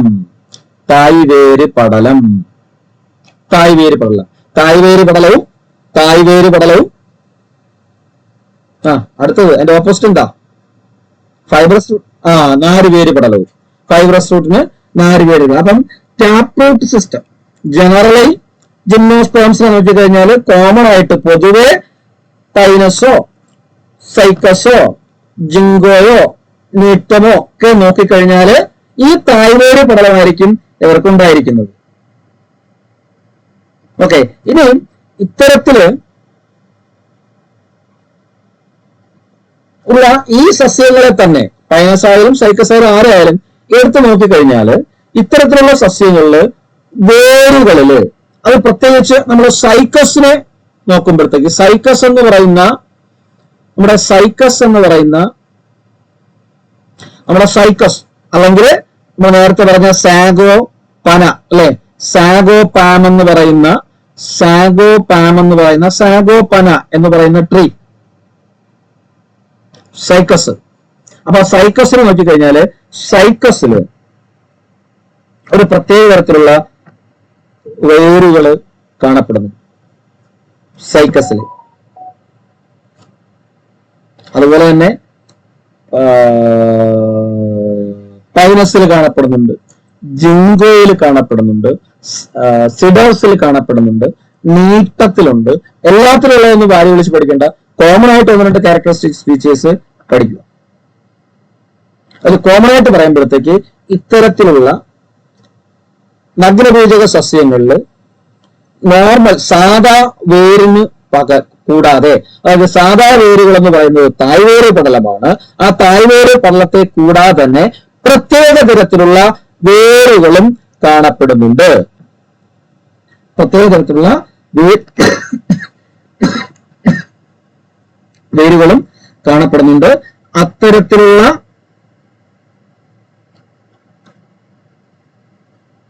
വേരുകളിൽ ഒന്നാമതായിട്ട് പറയാനുള്ളത്, അവിടുന്ന് കുറെ ക്വസ്റ്റ്യൻസ് ചോദിക്കാൻ സാധ്യതകളാണ്. കുറെ ക്വസ്റ്റ്യൻസ് അല്ല, കുറെ പോയിന്റുകൾ ചോദിക്കാൻ സാധ്യതയാണ്. ഒന്നാമത്തെ കേസ് പറയേണ്ടത് മൈക്കോറൈസ എന്ന് പറയുന്ന ആളിനെ കുറിച്ചാണ്. നിങ്ങൾ കേട്ടിട്ടുണ്ടായിരിക്കും അല്ലേ? ഇവിടെ മൈക്കോറൈസ അല്ലെ? നിങ്ങൾ എല്ലാവരും കേട്ടിട്ടുള്ളതാണ് മൈക്കോറൈസ എന്ന് പറയുന്നത്. മൈക്കോറൈസ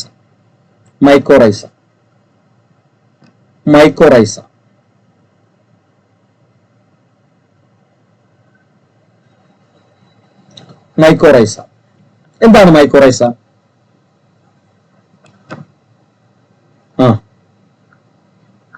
ആരുടെ പേരാണ്? Fungus algae?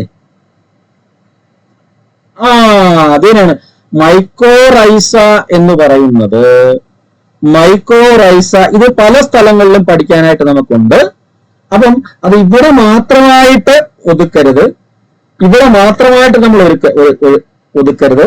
ബ്രയോഫൈറ്റ് പഠിക്കുമ്പോൾ അവിടെ പഠിക്കും, ടെറഡോഫൈറ്റ് പഠിക്കുമ്പോൾ അവിടെ പഠിക്കും, ലൈക്കൺ പഠിക്കുമ്പോൾ അവിടെ പഠിക്കും, ലൈക്കനോളജി പഠിക്കുമ്പോൾ അവിടെ പഠിക്കും. അല്ലാതെ കോമൺ ആയിട്ട് അസോസിയേഷൻ പഠിക്കുമ്പോൾ ആ ഏരിയകളിലും നമ്മൾ പഠിക്കും. അത് ബോട്ടണിയിലും പഠിക്കും, സുവോളജിയും. അപ്പൊ എല്ലായിടത്തും വരുന്ന കാര്യങ്ങളാണ്.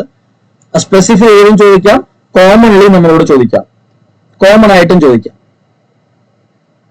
അപ്പൊ ജിംനോസ്പേംസ്, അപ്പൊ ജിംനോസ്പേംസിന് ഒരു ബന്ധമുണ്ട്.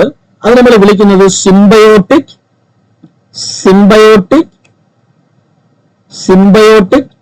അസോസിയേഷൻ.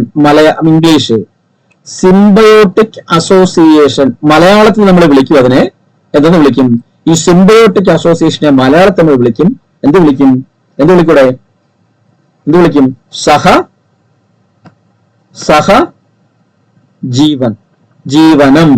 സഹജീവനം അല്ലെ? സഹജീവനം. Symbiotic association between algae and fungi എന്താണ്? ലൈക്കാണെന്ന് പറയുന്നത് അല്ലെ? അപ്പൊ എന്താണ് സിംബയോസിസ് എന്ന് പറയുന്നത്, അല്ലെങ്കിൽ സിംബയോട്ടിക് അസോസിയേഷൻ എന്ന് പറയുന്നത്? സിംബയോസിസ് ആണ് സഹജീവനം എന്ന് പറയുന്നത്. സിംബയോസിസ് എന്ന് പറയുന്നത് സഹജീവനം. എന്താണ്?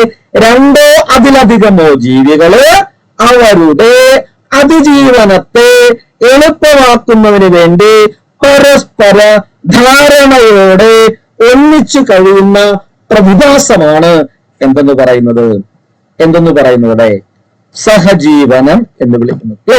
രണ്ടോ അതിലധികമോ ജീവികള് അവരുടെ അതിജീവനത്തെ സിംപ്ലിഫൈ ചെയ്യാൻ വേണ്ടിയിട്ട്, വളരെ എളുപ്പമാക്കാൻ വേണ്ടിയിട്ട് പരസ്പരം ഒത്തൊരുമിച്ച് പരസ്പര ധാരണയോടുകൂടി ഒന്നിച്ചു കഴിയുന്ന പ്രതിഭാസത്തെ വിളിക്കുന്ന പേരാണ് സിംബയോസിസ് അഥവാ സഹജീവനം എന്ന് വിളിക്കുന്നത്.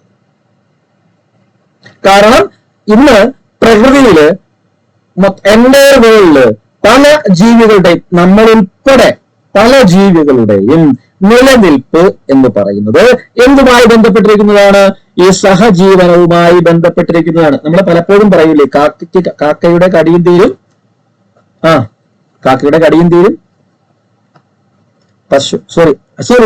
പശുവിന്റെ കടിയും തീരും, കാക്കയുടെ വിശപ്പും മാറുമെന്ന് പറയില്ലേ? സിമ്പിൾ ആയിട്ട് നമ്മൾ പറയും അല്ലെ? അപ്പൊ അങ്ങനെയുള്ള സിംബയോട്ടിക് അസോസിയേഷൻ ആര് കാണിക്കുന്നുണ്ട്? സഹജീവനം ആര് കാണിക്കുന്നുണ്ട്? ജിംനോസ്പേം, നഗ്നബീജക സസ്യങ്ങൾ. ഞാൻ എന്തുകൊണ്ടാണ് എടുത്തെടുത്ത് പറയുന്നത് ചോദിച്ചു കഴിഞ്ഞാല്, ബയോഫൈറ്റിലും പഠിക്കും, ടെറഡോഫൈറ്റിലും പഠിക്കും, ലൈക്കറിലും പഠിക്കും, കോമൺ ആയിട്ട് മറ്റു പല ഭാഗത്തും പഠിക്കും. ഈ മൈക്കോറൈസയും സിംബയോട്ടിക് അസോസിയേഷനും സിംബയോസിസും ഒന്നും തെറ്റിപ്പോകരുത്. സ്റ്റേറ്റ്മെന്റ് ചോദിക്കുമ്പോഴത്തേക്ക് പറയാണ്, സ്റ്റേറ്റ്മെന്റ് പറയാണ്, പൈനസ് എന്ന് പറയുന്ന നഗ്നബീജക സസ്യം, പൈനസ് എന്ന് പറയുന്ന നഗ്നബീജക സസ്യം സിംബയോട്ടിക് അസോസിയേഷൻ കാണിക്കുന്നു. മൈക്കോറൈസ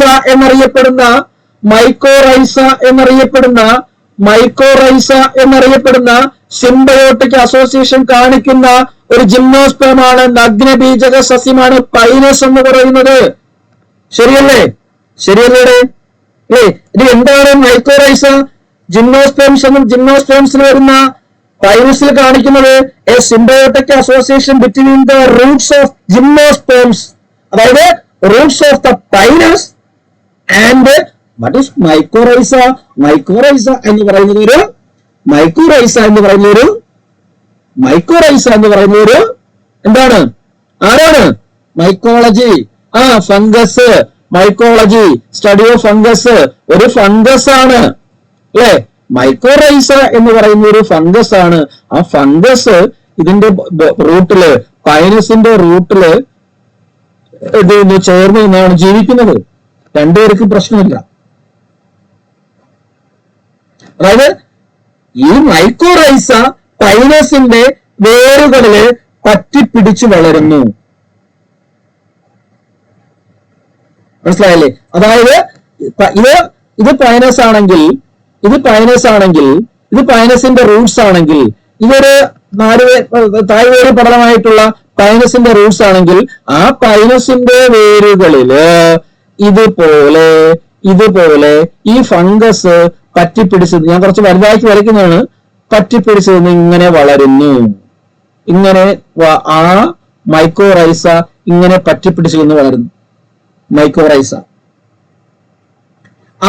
അതായത് വേര് മാത്രമായിട്ട് എടുക്കുമ്പോഴത്തേക്ക് ഈ മൈക്കോറൈസ എന്ന് പറയുന്ന ഫംഗസിന്റെ റൂട്ട് മാത്രമായിട്ട് എടുത്തു കഴിഞ്ഞാൽ, ദിസ് ഈസ് എ റൂട്ട്.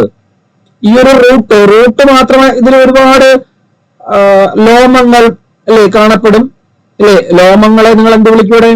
ഇംഗ്ലീഷിൽ നമ്മൾ എന്താ പറയുന്നേ? ഈ ലോമങ്ങളെ റൂട്ട് ഹെയർസ് അല്ലെ? Root hairs. അപ്പം ആ വേരിലെ മൂല ലോമങ്ങൾ എന്ന് വിളിക്കും. മൂലലോമങ്ങൾ ഉണ്ടായിരിക്കും. അപ്പൊ അങ്ങനെയുള്ള വേരില് നോക്കിക്കഴിഞ്ഞാല് ആ വേരില് ഇങ്ങനെ ഫംഗസ് പറ്റിപ്പിടിച്ചെന്ന് വളരും. വളരുകയാണ്. ഇതാണ് ഫംഗസ്. ഈ ഫംഗസ് മൈക്കോറൈസ. ഈ മൈക്കോറൈസ ഇങ്ങനെ പറ്റിപ്പിടിച്ചെന്ന് വളരുന്നു. അതിലോട്ട് നോക്കിക്കഴിഞ്ഞാല് ചെറിയ ഇതിങ്ങനെ ത്രെഡ് ലൈക്ക് സ്ട്രക്ചർ ആയിട്ട് വേരിൽ ഇങ്ങനെ സ്പെസിഫൈഡ് കാണാൻ പറ്റും. അതാണ് ഞാൻ ഇങ്ങനെ കുറച്ച് എലാബറേറ്റ് ആയിട്ട് നിങ്ങൾക്ക് വരച്ചത്. അതാണ് ഞാൻ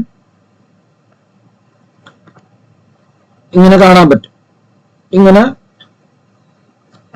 ഒരു സ്ട്രക്ചർ ആയിട്ട്, ഒരു ത്രെഡ് ആയിട്ട്, ഒരു നൂല് പോലെ നമുക്ക് ഇങ്ങനെ അവിടെ കാണാൻ പറ്റും. ഇതിലിങ്ങനെ കാണാൻ പറ്റും. ഇതിന്റെ ഒരു എക്സ്റ്റൻഷൻ ആയിട്ട് ഈ നൂലിനെ നമ്മളൊരു പേര് വിളിക്കും. കൂടെ ആ നൂലിനെ വിളിക്കുന്ന പേരാണ് എന്ത് വിളിക്കും? ഹൈഫൈ അല്ലെ? ഹൈഫൈ എന്നൊക്കെ വിളിക്കും. Hyphae, HYPHAE. ഇതൊക്കെ വളരെ സിമ്പിൾ ആയിട്ടുള്ള കുഞ്ഞു പോയിന്റുകളാണ്. അവിടെ നിന്നൊക്കെ ചോദിച്ചു കളയാം. അവിടെ നിന്നൊക്കെ ഒരു സ്റ്റേറ്റ്മെന്റ് എടുത്ത് സിമ്പിൾ ആയിട്ട് നിങ്ങളെ പറ്റിക്കാൻ വേണ്ടി ചോദിച്ചു കളയും. അതായത് സഹജീവനത്തില് നഗ്നബീജക സസ്യങ്ങള് മൈക്കോറൈസ പൈനസ് ചെടിയുടെ വേരുകളില് പറ്റിപ്പിടിച്ചു വളരുന്നു. അല്ലെങ്കിൽ മൈക്കോറൈസ എന്നറിയപ്പെടുന്ന ഫംഗസ് പൈനസിന്റെ വേരുകളിൽ പറ്റിപ്പിടിച്ചു വളരുന്നു. ആ വളരുന്ന വേരുകളില് നൂല് പോലെ കാണപ്പെടുന്ന ഭാഗം, ആ മൈക്കോറൈസയുടെ നൂല് പോലെ കാണപ്പെടുന്ന ഭാഗം, thread like structures, that is known. അവൻ എന്ത് വിളിക്കുന്നു? അല്ലെങ്കിൽ അവനെ വിളിക്കുന്ന പേരാണ് ഹൈഫൈ. ഹൈഫൈ വരെ പലയിടത്തും പഠിക്കും നമ്മൾ ഹൈഫൈ. ഓക്കെ. അപ്പൊ ഇങ്ങനെ പറ്റിപ്പിടിച്ച് വളരുന്നതിനുള്ള ഗുണം എന്ന് പറയുന്നത് എന്താണ്? ഗുണം വേണ്ടേ? ഗുണം വേണമല്ലോ. എന്തായിരിക്കും ഗുണം?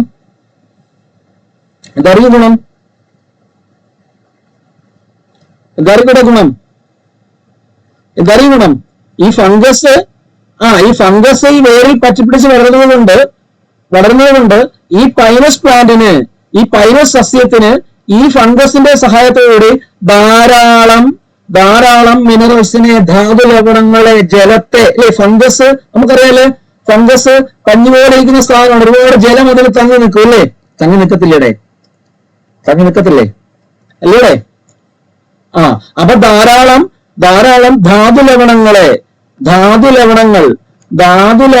ലവണങ്ങളല്ല, ധാരാളം ധാതുലവണങ്ങൾ പ്ലസ് ജലത്തെ ആഗിരണം ചെയ്യാനായിട്ട് ആര് സഹായിക്കും? ഈ മൈക്കോറൈസ സഹായിക്കും പൈനസിനെ.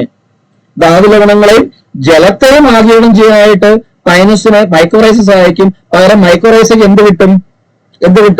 മൈക്കോറൈസ എന്തെടുക്കും? ഒരു പാരസൈറ്റ് അല്ലാത്തതുകൊണ്ട് അത്യാവശ്യം എന്ത് ചെയ്യും? ഷെൽട്ടർ പ്ലസ് ഫുഡ് അല്ലേ? ഫുഡ് വളരെ മൈന്യൂട്ട് ആയിട്ടുള്ള ഫുഡ് ഇതിൽ നിന്ന് അവർ സ്വീകരിക്കും. പിന്നെ ഷെൽട്ടറും, നിൽക്കുന്നതിന് വാസസ്ഥലവും ഫുഡും. മൊത്തത്തില് ആ മുറ്റത്തില്ല, അത് പാരസൈറ്റിസ് ആയി പോകും. ഇത് സഹജീവനമാണ്, പരസ്പരം പ്രശ്നമൊന്നുമില്ല. അപ്പൊ അങ്ങനെ ഫംഗസിന് നിൽക്കാനൊരിടം, ജീവിക്കാനൊരിടം, പകരം പൈനസിന് നന്നായിട്ട് ജീവിക്കാൻ. അതായത് നമ്മൾ മുന്നോട്ട് പോയി പഠിക്കും, ലീഫിനെ കുറിച്ച് പഠിക്കുമ്പോൾ നമ്മൾ അല്ലെങ്കിൽ ഈ സസ്യത്തിന്റെ ഈ ജിംനോസ്പേമുകളുടെ സവിശേഷത നമ്മൾ പഠിക്കാം. എക്സ്ട്രീം ആയിട്ടുള്ള കണ്ടീഷൻ, ഒന്നുകിൽ കൊടും തണുപ്പില് മഞ്ഞുമൂടി കിടക്കുന്ന പ്രദേശത്ത്, അല്ലെങ്കിൽ എക്സ്ട്രീം ഹോട്ട് ആയിട്ടുള്ള കണ്ടീഷനിൽ. അപ്പം റെസ്പിറേറ്ററി കൂടിയിട്ട് ചെടികൾ ഉണങ്ങിപ്പോവാൻ അല്ലെങ്കിൽ അവർ മരിച്ചു പോകാനുള്ള സാധ്യതയുണ്ട്, സെനസൻസ് പെട്ടെന്ന് സംഭവിക്കാനുള്ള സാധ്യതയുണ്ട്. അപ്പൊ അതിനെയൊക്കെ ചെറുക്കുന്നതിന് ഒരു പരിധി വരെ ഇതൊക്കെ ചോദിക്കും. അപ്പൊ അങ്ങനെയുള്ള റെസ്പിറേറ്ററി റേറ്റ്, സസ്യസേവനം കുറച്ചുകൊണ്ട്, ഇത് മാത്രമല്ല സഹായിക്കുന്നത്, വേറെ ഉണ്ട്. നമ്മൾ സംഘസമാസ്റ്റമാറ്റിയെ പറ്റി പഠിക്കും. അപ്പൊ സസ്യസേവനത്തെ കുറയ്ക്കുന്നതിന് വേണ്ടിയിട്ട്, ജലം പരമാവധി സ്റ്റോർ ചെയ്ത് വയ്ക്കുന്നതിന് വേണ്ടിയിട്ടൊക്കെ ഇവർ സഹായിക്കും. ആര് സഹായിക്കും? ഈ മൈക്കോറൈസ സഹായിക്കും. അപ്പൊ ഒന്ന് സഹജീവനം, സിംബയോട്ടിക് അസോസിയേഷൻ, പൈനസ്, ഹൈഫെ, ധാതുലവണങ്ങൾ പ്ലസ് ജലം ആഗിരണം ചെയ്യുന്നു. മൈക്കോറൈസയ്ക്ക് ജീവിക്കാനുള്ള ഒരു സിറ്റുവേഷൻ ആരൊരുക്കി കൊടുക്കുന്നു? നമ്മുടെ പൈനസ് ഒരുക്കി കൊടുക്കുന്നു. കിട്ടിയോടെ? അവിടെ ഓക്കെ അല്ലേ? ഓക്കെ അല്ലേ? ഓക്കെയാണ്. രണ്ടാമതായിട്ട് നമ്മൾ പറയാൻ ഒന്ന് മൈക്കോറൈസ, പൈനസിന്റെ കാര്യത്തിൽ. ഇനി നമ്മൾ ആദ്യം പറഞ്ഞ സൈക്കസിന്റെ കാര്യത്തിലേക്ക് വരികയാണെങ്കിൽ സൈക്കസ് നമ്മൾ നോക്കുകയാണെങ്കിൽ സൈക്കസിൽ കാണപ്പെടുന്ന ഒരുതരം വേരുകളുണ്ട്. സൈക്കസിൽ കാണപ്പെടുന്ന ആ വേരുകളെ വിളിക്കുന്ന പേരാണ് എന്തെന്ന് നിങ്ങൾക്ക് അറിയായിരിക്കും. നിങ്ങൾ പഠിച്ചിട്ടുള്ളതും കണ്ടിട്ടുള്ളതും കേട്ടിട്ടുള്ളതൊക്കെ ആയിരിക്കും. എന്താണ് ആ റൂട്ട്സിനെ നമ്മൾ എന്ത് വിളിക്കും? സൈക്കസിൽ കാണപ്പെടുന്ന റൂട്ട്സിനെ നമ്മൾ എന്ത് വിളിക്കും?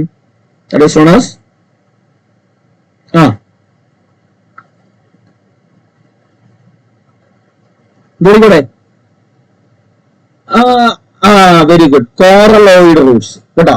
കോറലോയിഡ്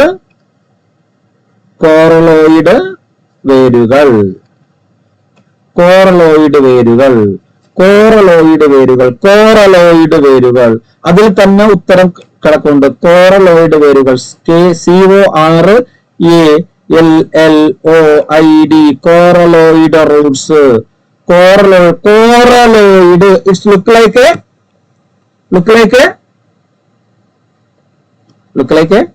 കോറൽ എന്ന് പറഞ്ഞ ആരാ? കോറൽ എന്ന് പറഞ്ഞ ആരാടെ? ആരാ? പവിഴപ്പുറ്റ്.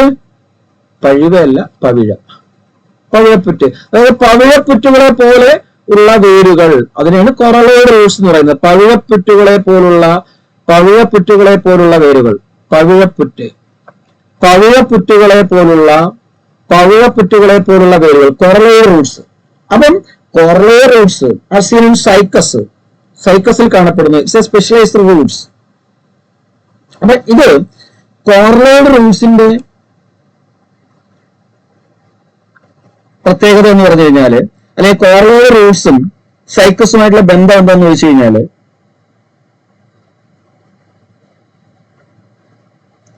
നമുക്കറിയാം എന്താ പറയാ, ഇവിടെയും കോറലോയിഡ് റൂട്ടിലും എന്ത് തന്നെയാണ്? സഹജീവനത്തിന് തന്നെയാണ്. അതായത് സിംബയോട്ടിക് അസോസിയേഷൻ. ഇവിടെ ആരാണ് സിംബയോട്ടിക് അസോസിയേഷൻ നടത്തുന്നത് ചോദിച്ചു കഴിഞ്ഞാല്, കോറൽ ലൈക്ക് സ്ട്രക്ചർ ഉള്ള ഈ റൂട്ട്സിനെ എന്തിന് സഹായിക്കുന്നു? സൈക്കസിനെ എന്തിന് സഹായിക്കുന്നു ചോദിച്ചു കഴിഞ്ഞാല്, കോറലോയിഡ് റൂട്ട്സ് സഹായിക്കുന്നത്, അത് ബാക്കി അങ്ങോട്ട് എഴുതുമ്പോഴത്തേക്ക് അതിന്റെ ടേംസ്, അതിന്റെ ഉത്തരവ് കിട്ടിക്കോളും. ആ സഹജീവനം കൊണ്ട് എന്താണ് ലഭിക്കുന്നത് വെച്ച് കഴിഞ്ഞാല് നൈട്രജൻ സ്ഥിരീകരണം. നൈട്രജൻ ഫിക്സേഷൻ എന്ന് ഇംഗ്ലീഷ് പറയും. നൈട്രജൻ ഫിക്സേഷൻ, നൈട്രജൻ സ്ഥിരീകരണം.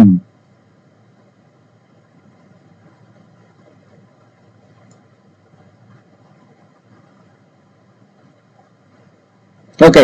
അപ്പൊ ഈ കൊറലോയിഡ് റൂട്ട്സിനെ സംബന്ധിച്ചിടത്തോളം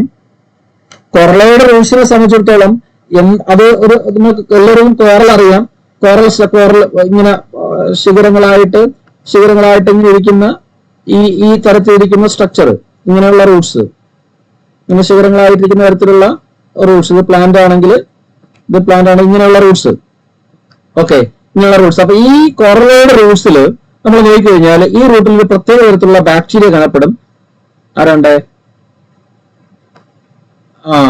വെരി ഗുഡ്, സയനോ ബാക്ടീരിയ. നമുക്കറിയാം സയനോ ബാക്ടീരിയ എന്ന് പറയുമ്പോൾ നോസ്റ്റോക്ക് ഉണ്ട്. ആരൊക്കെ ഉണ്ട്?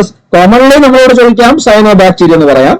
കോമൺ ആയിട്ട് ചോദിച്ചു കഴിഞ്ഞാൽ സയനോ ബാക്ടീരിയ. അതായത് കൊറലോയിഡ് റൂട്ടിൽ കാണപ്പെടുന്ന ബാക്ടീരിയ ഏത്? അല്ലെങ്കിൽ കൊറലോയിഡ് റൂട്ടില് കൊറലോയിഡ് ഏരിയകളിലെ സൈക്കസിലെ സഹജീവനത്തിന് സഹായിക്കുന്ന അല്ലെങ്കിൽ നൈട്രജൻ സ്ഥിരീകരണത്തിന് സഹായിക്കുന്ന ബാക്ടീരിയയാണ് cyanobacteria. Okay, perfect. Next സയനോ ബാക്ടീരിയക്ക് പോകാം. അതിന്റെ പേരുകൾ തരും. എന്താണ്? നോസ്റ്റോക്ക് ഒരു സയനോ ബാക്ടീരിയയാണ് അല്ലേ? നോസ്റ്റോക്ക് ഉണ്ട്. പിന്നെ നമ്മുടെ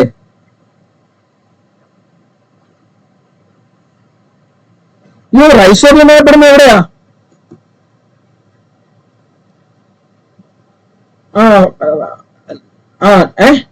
എവിടെയാ?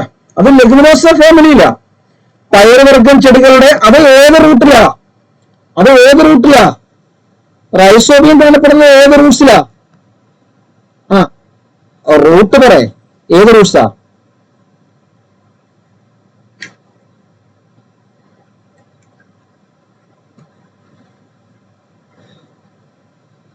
ഇട്ടി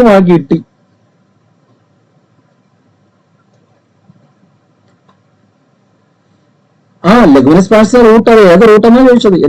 ആ റൂട്ട്സിന്റെ പേരാ ചോദിച്ചത്. നിങ്ങൾ മോർഫോളജി പഠിച്ചിട്ടില്ലേ? നിങ്ങൾ വായിച്ചില്ലേ? അത് ടാപ്പ് റൂട്ട് അല്ല, ആ റൂട്ടിന്റെ പേരുണ്ടല്ലോ.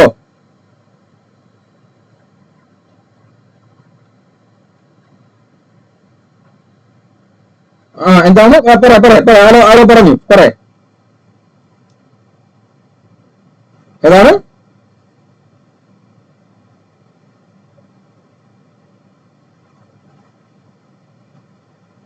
മുഴകൾ പോലെ ബീഡഡ് സ്ട്രക്ചർ അല്ല. ബീഡഡ് സ്ട്രക്ചർ നമ്മൾ മണികാമായ വേരുകൾ എന്ന് പറയും. മനസ്സിലായില്ലേ? ബീഡഡ് സ്ട്രക്ചർ റൂട്ട് എന്ന് വെച്ച് കഴിഞ്ഞാല് അത് മണികാമായ വേരുകൾ എന്നാണ് പറയുന്നത്. ബീഡഡ് സ്ട്രക്ചർ അതായത് മണികാമായ വേരുകൾ എന്ന് വെച്ചാൽ ഇങ്ങനെ കാണപ്പെടും. ഇങ്ങനെ വന്നിട്ട് കുറച്ച് ഇങ്ങനെ ഇവിടെ പൊന്തിയിരിക്കും. വീണ്ടും ഇങ്ങനെ വരും.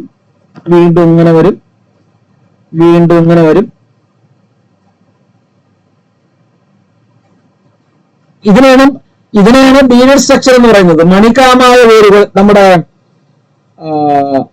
അല്ലല്ല, ഇതിന് നൈട്രജൻ ഫിക്സേഷൻ ഉള്ള കപ്പാസിറ്റി ഒന്നുമില്ല ബീഡഡ് സ്ട്രക്ചറിന്. നമ്മളെ പാവക്കയിലെ കാണപ്പെടുന്ന അമോഡിക്ക ചെറൻഷിയിലെ കാണപ്പെടുന്ന തരത്തിലുള്ള വേരുകളാണ്, ടോട്ടലൂക്കയിലെ കാണപ്പെടുന്ന വേരുകളാണ് ബീഡഡ് സ്ട്രക്ചർ റൂട്ട് എന്ന് പറയുന്നത്. മറ്റത് ലെഗുമിനോസ എന്ന് പറയുന്ന ഏതാ ഫാമിലി? ലെഗുമിനോസയ്ക്ക് വേറൊരു പേരുണ്ടല്ലോ. ലെഗുമിനോസ ഫാമിലിക്ക് ഒരു പേരുണ്ടല്ലോ, കോമൺ പേര് ഫാബേസിയ. അപ്പൊ ഫാബേസിയ ഫാമിലിയിൽ നമ്മൾ നോക്കിക്കഴിഞ്ഞാല് അവിടുത്തെ വേരുകൾ എന്ന് വെച്ച് കഴിഞ്ഞാല് എങ്ങനെയുള്ള വേരുകളാണത്? അതാണ് ചോദിച്ചത്. ആ വേരുകളാണ് ചോദിച്ചത്. ബീഡഡ് സ്ട്രക്ചർ അല്ല ചോദിച്ചത്. മണികാമായ വേരുകളല്ല ചോദിച്ചത്.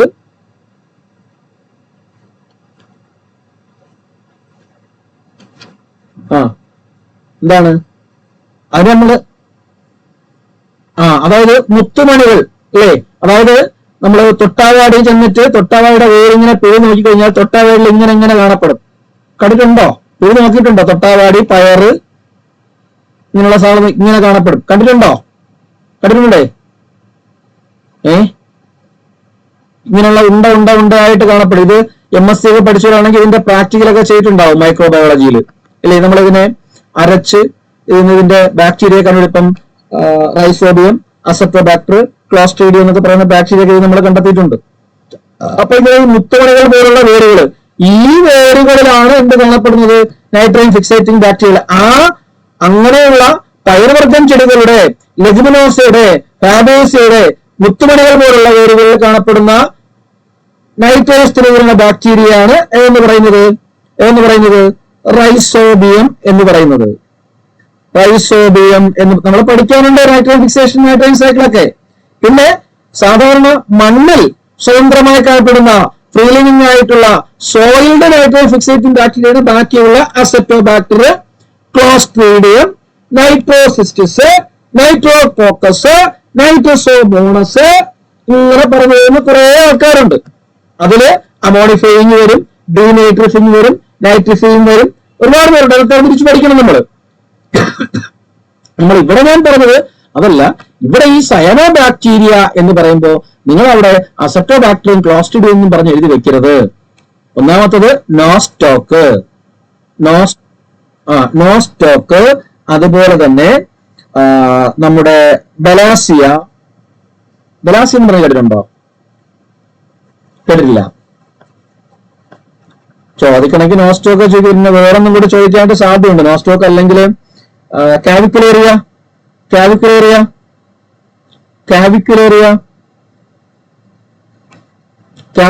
കേട്ടിട്ടുണ്ടോ? അതിരൊക്കെയാണോ കാവിക്കുലേറിയ? അതിരൊക്കെയാണോ കാവിക്കുലേറിയ? കാവിക്കുലേറിയ ഉണ്ട്, നോസ്റ്റോക്ക് ഉണ്ട്, അതുപോലെ തന്നെ ബലാസിയ ഉണ്ട്. അപ്പൊ ഇതൊക്കെ സയനോ ബാക്ടീരിയകളാണ്. സിംബയോട്ടിക്. ഇത് നമ്മുടെ അതിലും വരും. നമ്മുടെ ഹോൺവെഡ്സ് ഇല്ലേ? ആരാണ് ഹോൺവെഡ്സ് ഏതിലാ വരുന്നത്? ഏത് ഗ്രൂപ്പിലാ വരുന്നത്?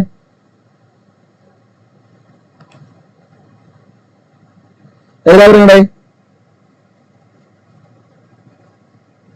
ഹോൺവെഡ്സ് വരുന്ന ഏതിലാ വരുന്നത്? ബ്രയോഫൈറ്റിലാണോ, ടെർഡോഫൈറ്റിലാണോ, ആൻജിയോസ്പെംസിലാണോ, ഏതിലാ? ബ്രയോഫൈറ്റ്. നിങ്ങള് ആ ടെക്സ്റ്റ് ഒന്നും വായിച്ചിട്ടില്ല. അത് വായിക്കാറുണ്ട്. ഭയങ്കര പാടാണ് കേട്ടോ. നിങ്ങൾക്ക് ഒരു പിടുത്തവും കിട്ടത്തില്ല കേട്ടോ. നിങ്ങൾക്ക് ഒരു ഐഡിയ ഇല്ലാതിരിക്കുമെന്ന് തോന്നുന്നു. ഓക്കെ, ഞാൻ ഇപ്പൊ പഠിപ്പിക്കുന്നത് നിങ്ങൾക്ക് മനസ്സിലാവുന്നുണ്ടോ? ഐഡിയ കിട്ടുന്നുണ്ടോ? അത് ഞാൻ ചോദിക്കട്ടെ. ഞാൻ ഈ പറഞ്ഞു പോകുന്ന കാര്യങ്ങളോ ഒക്കെ ആവുന്നുണ്ടോ? മനസ്സിലാവുന്നുണ്ടോ? കിട്ടുന്നുണ്ടോ? മനസ്സിലാവുന്നുണ്ടല്ലോ. അപ്പൊ തിരിച്ചു വരാം നമുക്ക്.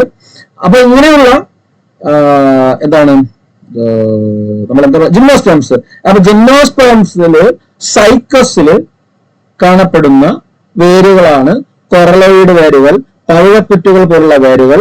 ആ വേരുകളും സഹജീവനം നടത്തുന്നുണ്ട്. അവ എന്താണ് സഹജീവനം നടത്തുന്നത് ചോദിച്ചു കഴിഞ്ഞാല് എന്ത് ചെയ്യുന്നു? സിംബയോട്ടിക് സെഷൻ നടത്തുന്നു ചോദിച്ചു കഴിഞ്ഞാല് സൈക്കസ് എന്ത് ചെയ്യുന്നു? ഈ അറ്റ്മോസ്ഫറിക് നൈട്രജനെ എന്ത് ചെയ്യുന്നു? ധാരാളമായിട്ട് കിട്ടുന്നതിന് വേണ്ടിയിട്ട് ഈ സയനോ ബാക്ടീരിയകൾ സഹായിക്കുന്നു. പകരം സയനോ ബാക്ടീരിയക്ക് സൈക്കസ് ഫുഡ് ഉണ്ടാക്കി കൊടുക്കും. മനസ്സിലായില്ലേ? അപ്പൊ ധാരാളം നൈട്രജൻ സ്ഥിരീകരണം നടത്താനുള്ള കപ്പാസിറ്റി ഈ സയനോ ബാക്ടീരിയക്കുണ്ട്. അങ്ങനെ സയനോ ബാക്ടീരിയകൾ ധാരാളമായിട്ട് നൈട്രജൻ സ്ഥിരീകരണം നടത്തി കൊടുക്കും. അപ്പൊ ധാരാളമായിട്ട് ന്യൂട്രിയൻസ് ആർക്ക് കിട്ടും? നമ്മുടെ സൈക്കസിന് കിട്ടും. സൈക്കസ് അത് വെച്ചുകൊണ്ട് നല്ല അടിപൊളി ഫുഡൊക്കെ ഉണ്ടാക്കിയിട്ട് ആർക്ക് കൊടുക്കും? സയനോ ബാക്ടീരിയ കൊടുക്കും. അതാണ് ആര് ചെയ്യുന്നത്? ഇവിടെ കൊറലോയിഡ് റൂട്ട്സിൽ ആര് ചെയ്യുന്നത്? സൈക്കസ് ചെയ്യുന്നത്. ഓക്കെ, ക്ലിയർ ആണോ? അവിടെ ക്ലിയർ ആണോ? അത്രയും ഓക്കെ അല്ലേ? അത്ര ഓക്കെ ഇവിടെ? ഓക്കെ. അപ്പൊ ഇത്രയാണ് ജനറൽ ആയിട്ടുള്ള നമ്മുടെ റൂട്ട്സിനെ പറ്റി പഠിക്കുമ്പോഴത്തേക്ക് ജനറൽ ആയിട്ട് നമ്മൾ ഓർത്ത് വെക്കേണ്ട കാര്യം ഇത്രയാണ്. ഈ സാധാരണ തായ്വേര് പടലും കൂടാതെ മൈക്രോറൈസൈം അതുപോലെ തന്നെ ഈ സൈനോ ബാക്ടീരിയ ഉള്ള കൊറലോയിഡ് റൂട്ട്സും. ഇത് രണ്ടും മൈക്രോറൈസൈ ഉള്ളത് പൈനസിലാണ്, സൈക്കസിലാണ് കൊറലോയിഡ് റൂട്ട്സുകൾ കാണപ്പെടുന്നത് എന്നുള്ള കാര്യം തിരിഞ്ഞു പോകരുത്, ഓർത്ത് വെച്ചിരിക്കുക.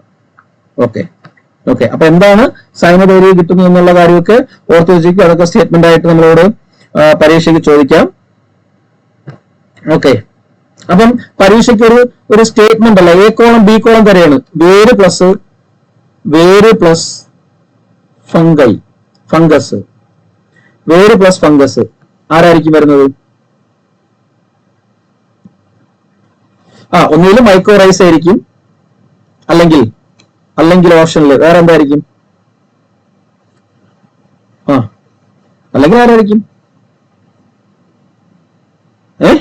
അല്ലെ, പൈനസ് ആയിരിക്കും വരുന്നത് അല്ലേ. അടുത്തത് വേര് പ്ലസ് സയനോബാക്ടീരിയ, ആരായിരിക്കും വരുന്നത്?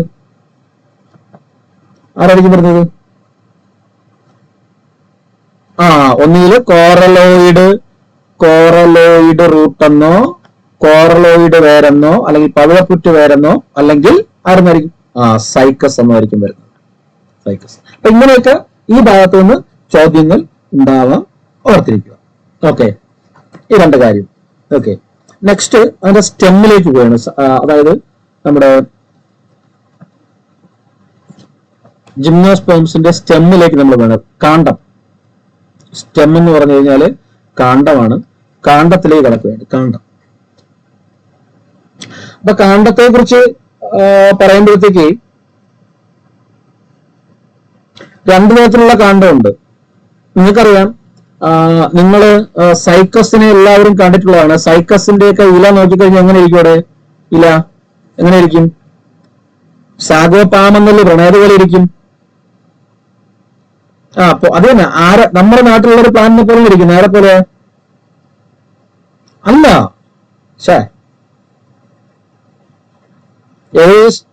നമ്മുടെ തെങ്ങ് പോലെ ഇരിക്കും. കണ്ടിട്ടില്ലേ? കുറച്ച് നല്ല തടിയായിട്ട് ഇങ്ങനെ നിൽക്കും. തടിയായിട്ട് വന്നിട്ട് മുകളിലോട്ട് ഇങ്ങനെ കൂർത്ത് വന്നിട്ട് ഇവിടെ ഇങ്ങനെ ഓല വീശി ഇങ്ങനെ നിൽക്കും. നല്ല രസമാണ് കാണാനായിട്ട്. ഇങ്ങനെ തെങ്ങിന്റെ ഓല കണക്ക് ഇങ്ങനെ നിൽക്കുന്ന പ്ലാന്റ് ആണ് ആരെന്ന് പറയുന്നത്? നമ്മുടെ സൈക്കസ് എന്ന് പറയുന്നത്. മിക്ക വീട്ടിലും വലിയ ഹോട്ടലിന്റെ ഫ്രണ്ടില് ഒക്കെ കാണപ്പെടും ഇങ്ങനെ നിൽക്കുന്ന പ്ലാന്റ്. ഇതാണ് സൈക്കസ് എന്ന് പറയുന്നത്. അപ്പൊ ഇങ്ങനെയുള്ള സൈക്കസ് ഇത് ആക്ച്വലി നമ്മുടെ ഓല പോലെ, നമ്മള് ഓലയുടെ ഇല ബ്രാഞ്ചിലാണോ അൺബ്രാഞ്ചിലാണോ? തെങ്ങിന്റെ ഇല, തെങ്ങോല ബ്രാഞ്ചിലാണോ അൺബ്രാഞ്ചിലാണോ? തെങ്ങിൻ്റെത്, അടയ്ക്കാമരത്തിൻ്റെത്, ഇതിന്റെയൊക്കെ ഇല എന്ന് പറയുന്നത് ബ്രാഞ്ച് ലീഫാണോ അൺബ്രാഞ്ച് ലീഫാണോ? ശാഖിതമാണോ ശാഖിതമല്ലാത്തതാണോ? ശാഖിതമല്ലാത്തതാണ് അല്ലേ. അതായത് ശാഖിതമല്ലാത്തത് അൺബ്രാഞ്ചഡ് ആണ് അല്ലേ.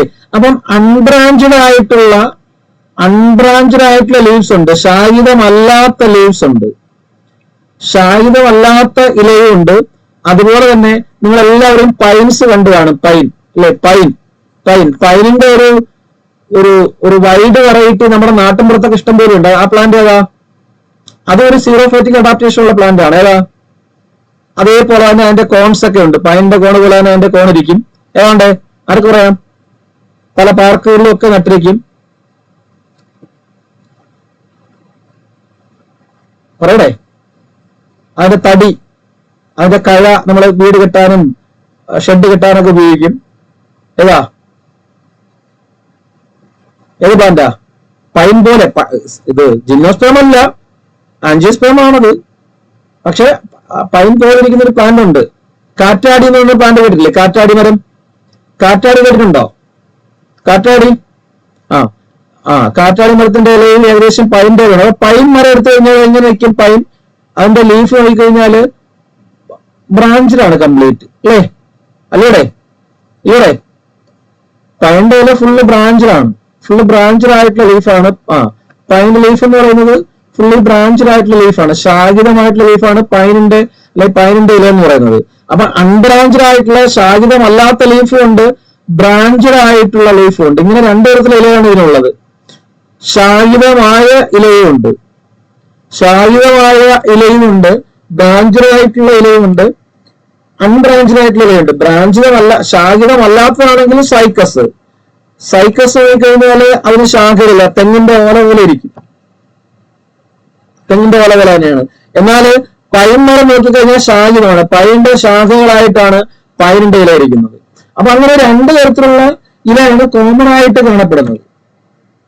എന്ന് പറഞ്ഞു കഴിഞ്ഞാല് ഈ സൈക്കസിൽ തന്നെ നമ്മൾ നോക്കിയ ശാഖിതമല്ലാത്ത അൺബ്രാഞ്ചഡ് ആയിട്ടുള്ള സൈക്കസിന്റെ ഇല നമ്മൾ നോക്കിക്കഴിഞ്ഞാല് നമുക്കറിയാം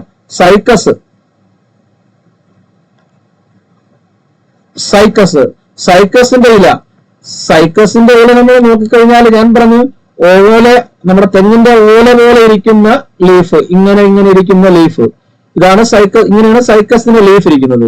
ഈ ഒരു രീതിയിലാണ് സൈക്കസിന്റെ ലീഫ് എന്ന് പറയുന്നത്. ഈ തരത്തിലാണ് സൈക്കസിന്റെ ലീഫ് ഇരിക്കുന്നത്. അപ്പം ഇത്തരത്തിലുള്ള ലീഫിനെ, ഇലയെ നമ്മൾ എന്ത് വിളിക്കും? പെട്ടെന്ന് പറഞ്ഞേ. ഈ ലീഫ് എന്ന് പറയുന്നത് സിമ്പിളും ആയിരിക്കാം, സിമ്പിൾ ലീഫും ആയിരിക്കാം, കോമ്പൗണ്ട് ആയിട്ടും കാണപ്പെടാം. സൈക്കസിൽ കോമ്പൗണ്ട്, ചില സ്പീഷീസിൽ കോമ്പൗണ്ട് ആയിട്ടും സിമ്പിൾ ആയിട്ടുള്ള കാണപ്പെടാം. ഈ ലീഫ് സിമ്പിൾ ആണോ കോമ്പൗണ്ട് ആണോ?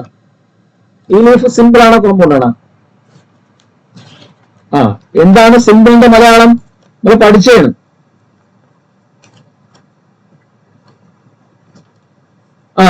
ലഘുപത്രം. സിമ്പിൾ എന്ന് വെച്ച് കഴിഞ്ഞാൽ ലഘുപത്രം. കോമ്പൗണ്ട് എന്ന് വെച്ച് കഴിഞ്ഞാല് സംയുക്ത പത്രം. ഓർത്തു വയ്ക്കാനുള്ള പോയിന്റ്, സൈക്കസിന്റെ ഇല ലഘുപത്രമായിട്ടുള്ള ഇലകളുമുണ്ട്, സംയുക്ത പത്രമായിട്ടുള്ള ഇലകളുമുണ്ട്. സൈക്കസിൽ രണ്ടുമുണ്ട്, രണ്ട് രീതിയിലും കാണപ്പെടും. അങ്ങനെ ലഘുപത്രമായിട്ടുമുണ്ട്, സംയുക്ത പത്രമായിട്ടുമുണ്ട്.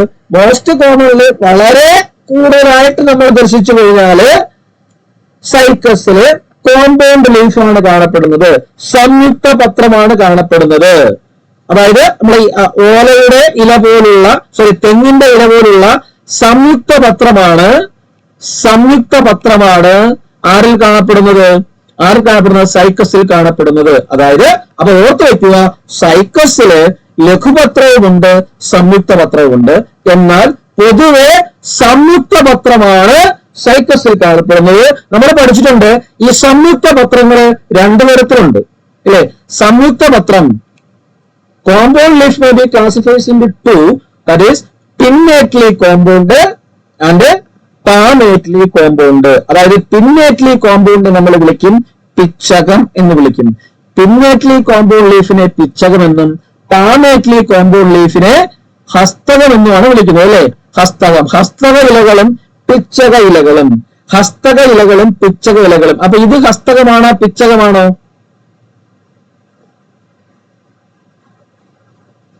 പിച്ചകമാണ്, പിന്നേറ്റ്ലി ആണ്. അപ്പം സൈക്കസിന്റെ ഇല ലഘുപത്രവുമാണ്, സംയുക്ത പത്രവുമാണ്. പൊതുവെ സംയുക്ത പത്രങ്ങളാണ് കാണപ്പെടുന്നത്. സംയുക്ത പത്രത്തിൽ ആരാണ് കൂടുതലായിട്ടുള്ളത്? ആരാണ്ട്? പിച്ചകങ്ങളാണ്, പിന്നേറ്റ്ലി കോമ്പൗണ്ട് ആണ്. ഹസ്തകം നമ്മൾ പല ലെവലിൽ പഠിച്ചിട്ടുണ്ടല്ലേ? മോണോഫോളിയേറ്റ്, ബൈഫോളിയേറ്റ്, ട്രൈഫോളിയേറ്റ്, ക്വാട്രിഫോളിയേറ്റ്, മൾട്ടിഫോളിയേറ്റ്, ഏകപത്രകം, ദ്വിപത്രകം, ത്രിപത്രകം, ചതുർപത്രകം, ബഹുപത്രകം എന്ന് പറഞ്ഞിട്ട് ഹസ്തകത്തെ തിരിച്ചിട്ടുണ്ടല്ലേ? ഇവിടെ ഏകപത്രകം, ദ്വിപത്രകം, ത്രിപത്രകം, ചതുർപത്രകം, അതുപോലെ തന്നെ ബഹുപത്രകം എന്നൊക്കെ പറഞ്ഞിട്ട് ഹസ്തകത്തെ നമ്മൾ തിരിച്ചു പഠിച്ചിട്ടുണ്ട് മോർഫോളജിയിൽ. അപ്പൊ ഇവിടെ സൈക്കസിന്റെ കാര്യം വരുമ്പോഴത്തേക്ക് ഇല വളരെ നോക്കി വെക്കേണ്ട കാര്യമാണ്. പിന്നേറ്റ്ലി ആയിട്ട് അറേഞ്ച് ചെയ്തിരിക്കുന്ന, പിച്ചകമായിട്ട് ക്രോഡീകരിച്ചിരിക്കുന്ന ഇലയാണ് ആർക്കുള്ളത്? സൈക്കസിനുള്ളത്. മറന്നു പോകരുത്. ക്ലിയർ ആണോ? കാരണം എന്തുകൊണ്ടാണ് ഈ ഇലകള് ഇങ്ങനെ പിച്ചകമായിട്ട് കേന്ദ്രീകരിച്ചിരിക്കുന്നത്? പിച്ചകമായിട്ടുള്ള ഇലകളാണ് പിച്ചക സംയുക്ത പത്രങ്ങൾ. അപ്പൊ പരീക്ഷ ചോദിക്കും, സൈക്കസിന്റെ ഇല എന്ന് പറയുന്നത് സൈക്കസിന്റെ ഇല എങ്ങനെയുള്ള ഇലയാണ്ട്? ഒറ്റ പേരിൽ പറഞ്ഞു കഴിഞ്ഞാല് പിച്ചക സംയുക്ത പിച്ചക സംയുക്ത പത്രമാണ് ആരുടെ? സൈക്കസിന്റെ. എന്തിനാണ് ഈ പിച്ചക സംയുക്ത പത്രം ഇതിന് കൊടുത്തിരിക്കുന്നത് ചോദിച്ചു കഴിഞ്ഞാല് നമുക്കറിയാം,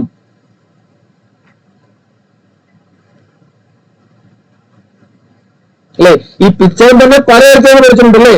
ഏക പിച്ചകമുണ്ട്, അല്ലെ? ദ്വിപിച്ചകമുണ്ട്, അല്ലെ? ബഹുപിച്ചകമുണ്ട്, അല്ലയോ? ഏക പിച്ചകമുണ്ട്, ദ്വിപിച്ചകമുണ്ട്, അല്ലെ?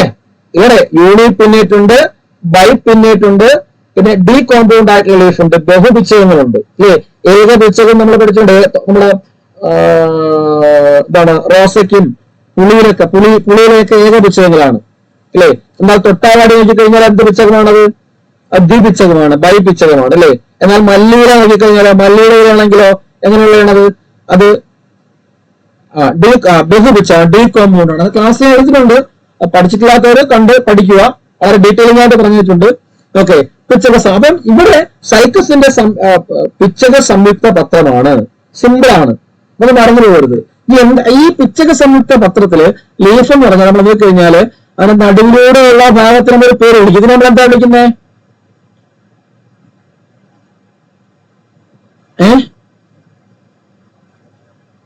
ഇതിനെന്ത് വിളിക്കുന്നത്? അതിനാണ് ഇങ്ങനെയുള്ള ഇല നിൽക്കുന്ന ഇലയെ, ഇതിനെ ഇല എന്നല്ല വിളിക്കുന്നതിനെ വേറൊരു പേരെ വിളിക്കുന്നത്.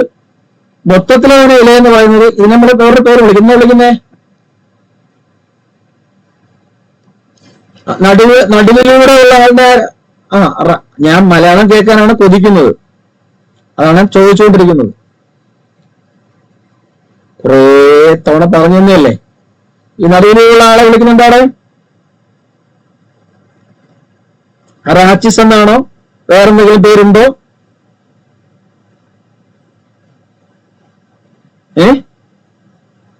വേറെന്തെങ്കിലും പേരുണ്ടോ?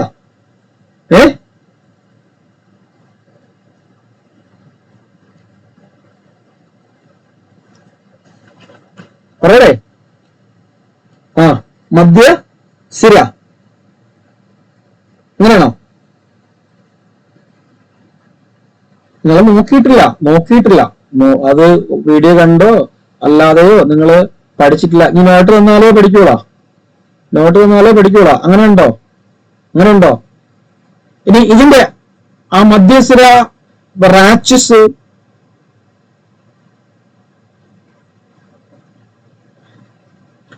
ഇതിലുള്ള ഓരോ ഈ ഇല പോലെ ഇരിക്കുന്ന ഈ സാധനത്തിന് എന്ത് വിളിക്കും? ഇതിനെന്ത് വിളിക്കും?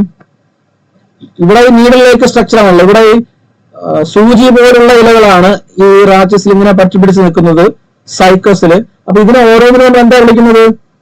ഇംഗ്ലീഷിലേക്ക് പറയാം, പത്രകങ്ങൾ, ലീഫ്ലെറ്റ്സ്. പത്രമല്ല, പത്രകങ്ങൾ, ലീഫ്ലെറ്റ്സ് എന്ന് വിളിക്കും. ലീഫ്ലെറ്റ്സ്. പഠിച്ചില്ലെങ്കിൽ ഭയങ്കര പാടാണേ കേട്ടോ. ചോദിക്കുമ്പോഴത്തേക്ക് കിട്ടത്തില്ലേ എന്നും.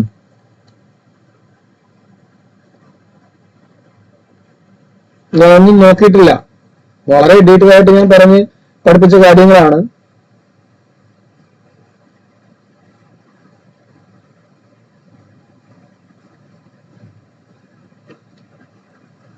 ഓക്കെ, അപ്പൊ ലീഫ്ലെറ്റ്സ്, അതിന്റെ ലീഫ് നമുക്ക് ഇല എന്ന് തന്നെ പറയാം. അപ്പൊ ഇതിന്റെ ഇല നോക്കിക്കഴിഞ്ഞാല്, അല്ലെങ്കിൽ പത്രകങ്ങൾ നോക്കിക്കഴിഞ്ഞാല് സൂചി പോലെ, മുള്ള പോലെ, ഇങ്ങനെ സൂചി പോലെ ഇരിക്കുന്ന നീഡിലേക്ക് സൂചികൾ പോലുള്ള ഇലകളാണ്. അവിടെ ഒരു റിലയൻസ് ഉണ്ട്. എന്തിനാണ് സൂചികൾ പോലുള്ള ഇലകള്? നല്ല പടർന്ന് പന്തലിച്ച് വാഴയില പോലുള്ള ഇലകളായിക്കൂടായിരുന്നു. എന്തുകൊണ്ടാ ഇങ്ങനെയുള്ള ഇലയാകാതെ ഇങ്ങനെ വെറുതെ ഇങ്ങനെ സൂചി പോലെ നിൽക്കുന്ന ഒരു ഇലയാകാനുള്ള കാരണം എന്താ? എന്തിനായിരിക്കും? അതെ, to reduce the surface area. It helps to reduce the transpiration rate. അല്ലേ? അതായത് ഇലകളിലൂടെയുള്ള ജലനഷ്ടം, സസ്യസേദനം, അല്ലെ? സസ്യസേദനം എന്ന് പറയുന്ന പ്രക്രിയ കുറയ്ക്കുക. അപ്പൊ സൂചികൾ പോലുള്ള ഇല എന്തിനാണ് സൈക്കസിൽ കൊടുത്തിരിക്കുന്നത് വെച്ച് കഴിഞ്ഞാല്, ആദ്യം നമ്മൾ ഓർക്കേണ്ടത് എക്സ്ട്രീം, ഒന്നിന് വളരെ ഡോട്ട് ആയിട്ടുള്ള കണ്ടീഷനുകളായിരിക്കും വളരുന്നത്. അപ്പം സേദനം മുഖേന ഇലയിലൂടെ ധാരാളം ജലം നഷ്ടപ്പെട്ടു പോയി കഴിഞ്ഞാൽ പെട്ടെന്ന് എന്ത് വിൽറ്റിംഗ് സംഭവിക്കും, പെട്ടെന്ന് സെനസനം സംഭവിക്കും, അതിന്റെ ജീവിതചക്രം പൂർത്തിയാക്കാൻ പറ്റത്തില്ല. അപ്പൊ അതുകൊണ്ട് ഈ സൂചികൾ പോലുള്ള ലീഫ് കൊടുത്തിരിക്കുന്നത് വളരെ തിന്നായിരിക്കും, സൂചികൾ പോലെ വളരെ ചുരുങ്ങിയ ഇലയായിരിക്കും, സർഫസ് ഏരിയ വളരെ കുറവായിരിക്കും. ഓക്കെ, അപ്പൊ അങ്ങനെ കുറയ്ക്കുന്നത് എന്ത് ചെയ്യുന്നു, നമ്മുടെ സസ്യസേനം നടക്കുന്ന ഇലയുടെ ഭാഗം ഏതാണ്?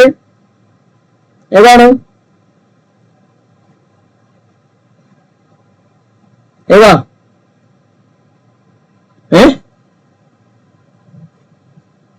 സ്റ്റൊമാറ്റ അല്ലെങ്കിൽ സ്റ്റോമ എന്നൊക്കെ പറയുന്നു അല്ലേ, സ്റ്റോമ. അപ്പൊ ആ സ്റ്റോമ വഴിയുള്ള സ്റ്റൊമാറ്റ. അപ്പൊ സ്റ്റൊമാറ്റ വഴിയുള്ള അല്ലെ ജലത്തിന്റെ പുറത്തേക്കുള്ള പോക്ക്, സ്റ്റൊമാറ്റ വഴി അധിക ജലം, അതായത് സസ്യത്തിനുള്ളിലുള്ള സൈക്കസിനുള്ളിലുള്ള അധിക ജലം പുറത്തേക്ക് പോകുന്നത് തടയുക, അതായത് സസ്യസേവനത്തെ കുറയ്ക്കുക, എന്നിട്ട് അതിന്റെ ജീവിതചക്രം പൂർത്തിയാക്കാനായിട്ട് അതിനെ സഹായിക്കുക. അതാണ് ഈ ഇലകൾ പ്രധാനമായിട്ടും ചെയ്യുന്നത്. ട്രാൻസ്പിറേഷൻ റേറ്റ് കുറയ്ക്കുക എന്നതാണ് പ്രധാനമായിട്ടും ഈ ഇലകൾ ചെയ്യുന്നത്. അതുപോലെ തന്നെ ഇതിന്റെ ഇലകൾ നോക്കിക്കഴിഞ്ഞാല് രണ്ടാമത്തെ പോയിന്റ്, അതിന്റെ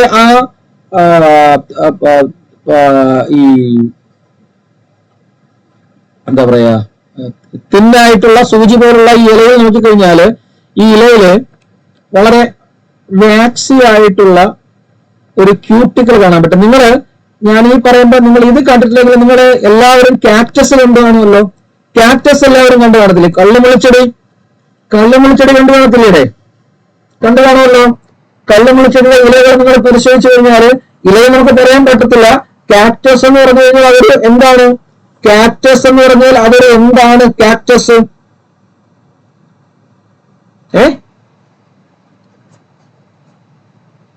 അല്ല, സീറോഫൈറ്റ്സ് ആണ്. കാക്ടസിന്റെ ആ ഇല എന്ന് പറയുന്ന ഭാഗം എന്താണെന്നാ ചോദിച്ചത്.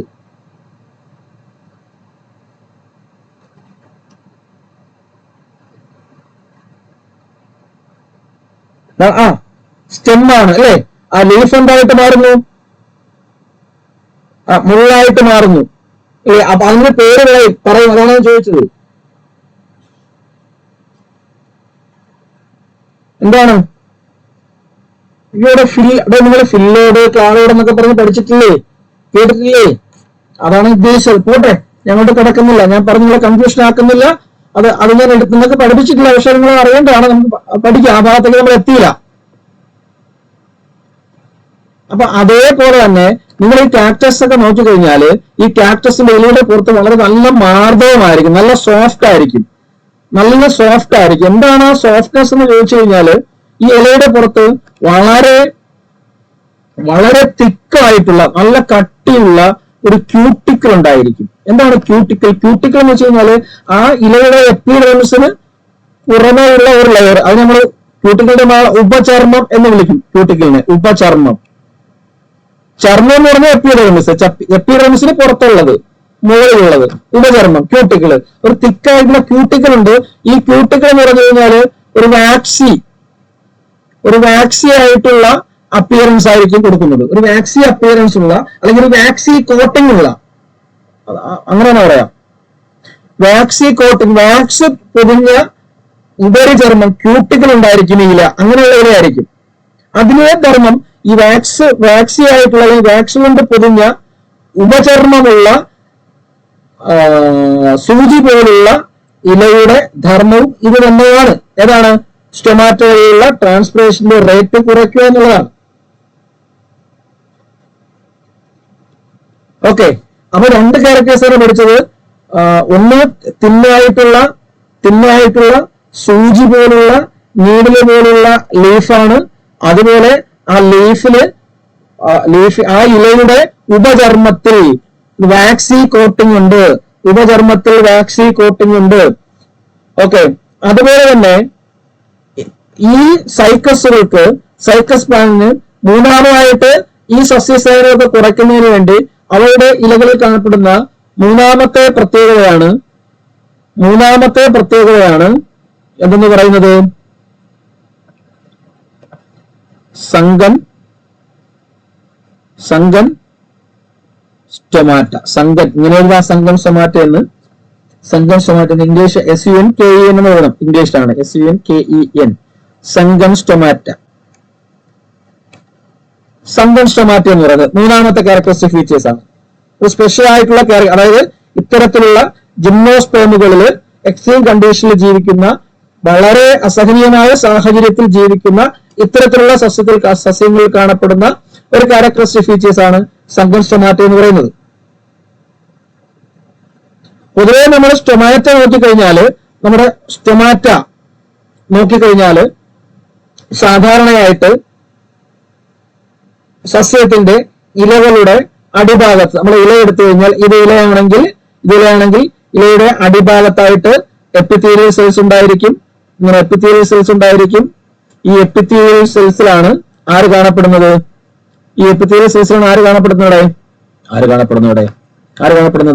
സ്റ്റൊമാറ്റ. അല്ലെ, നമ്മളെ പയറുകത്തിന്റെ ആകൃതിയിലൂടെ അല്ലയോ ആണോ? ബീൻ ഷേപ്ഡ് ആയിട്ട്, കിഡ്നി ഷേപ്ഡ് ആയിട്ട് ഈ നമുക്ക് പഠിക്കാനുണ്ട്. Closing and opening of the സ്റ്റൊമാറ്റയുടെ പ്രവർത്തനങ്ങൾ നമുക്ക് പഠിക്കാനുണ്ട്.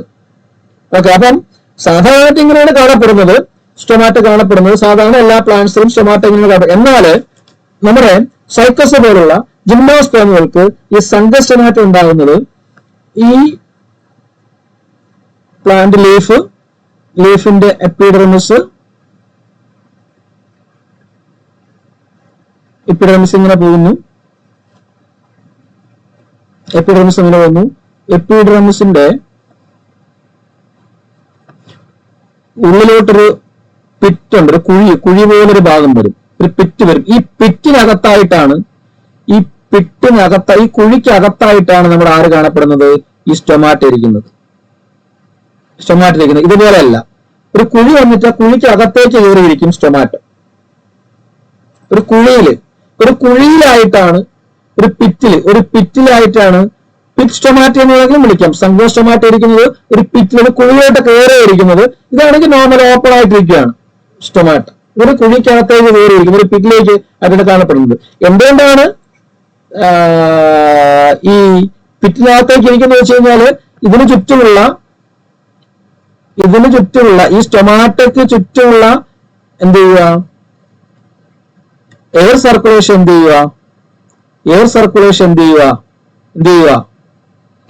ചെയ്യുക? കുറയ്ക്കുക. ഇല്ലേ? ഒന്നാമത്തെ അതിന്റെ ചുറ്റുമുള്ള എയർ സർക്കുലേഷൻ കുറയ്ക്കാൻ പറ്റും. ഇല്ലേ, നമുക്കറിയത്തില്ല ഈ സ്റ്റൊമാറ്റയ്ക്ക് ചുറ്റും എന്ത് വരുമ്പോൾ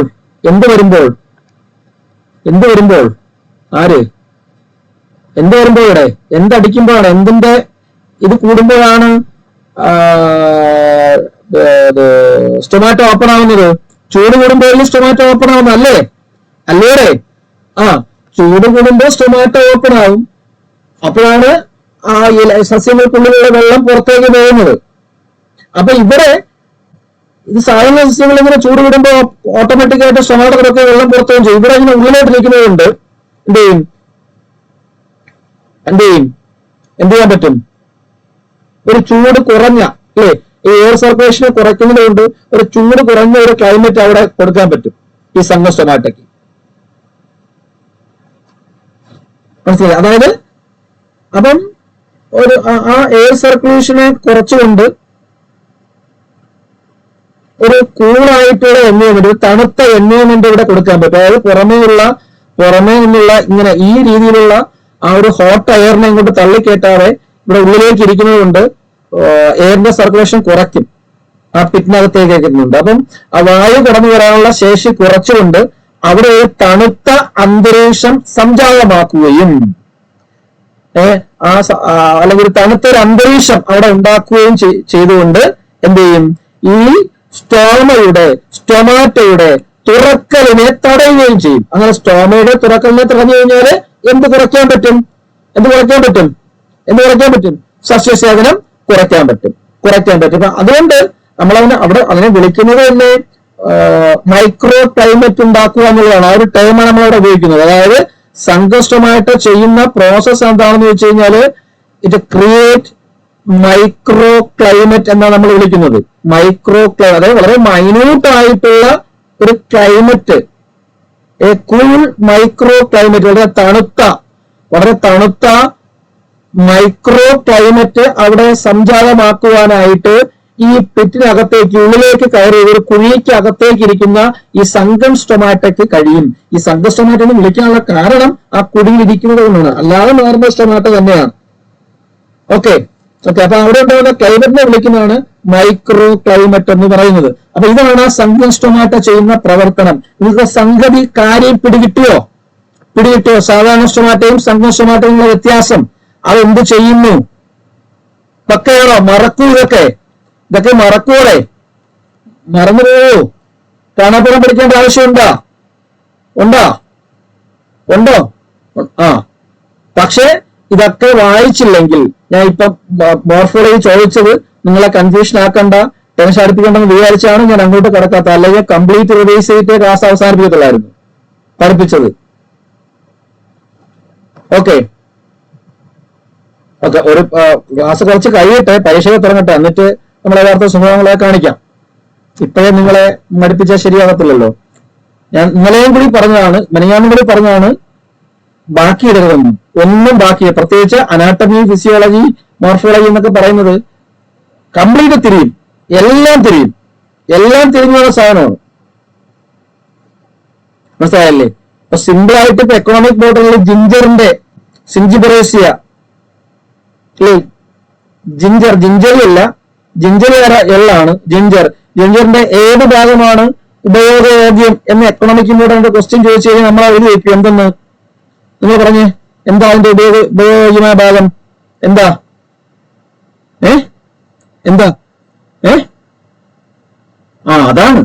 അതാണ് സ്റ്റെമ്മാണ്. ജിഞ്ചറിന്റെ സ്റ്റെമ്മാണ് ഉപയോഗഭാഗം എന്നാണ് പറഞ്ഞ ഒരാള്. വേറെ ആർക്കും പറയണ്ട ആൻസർ.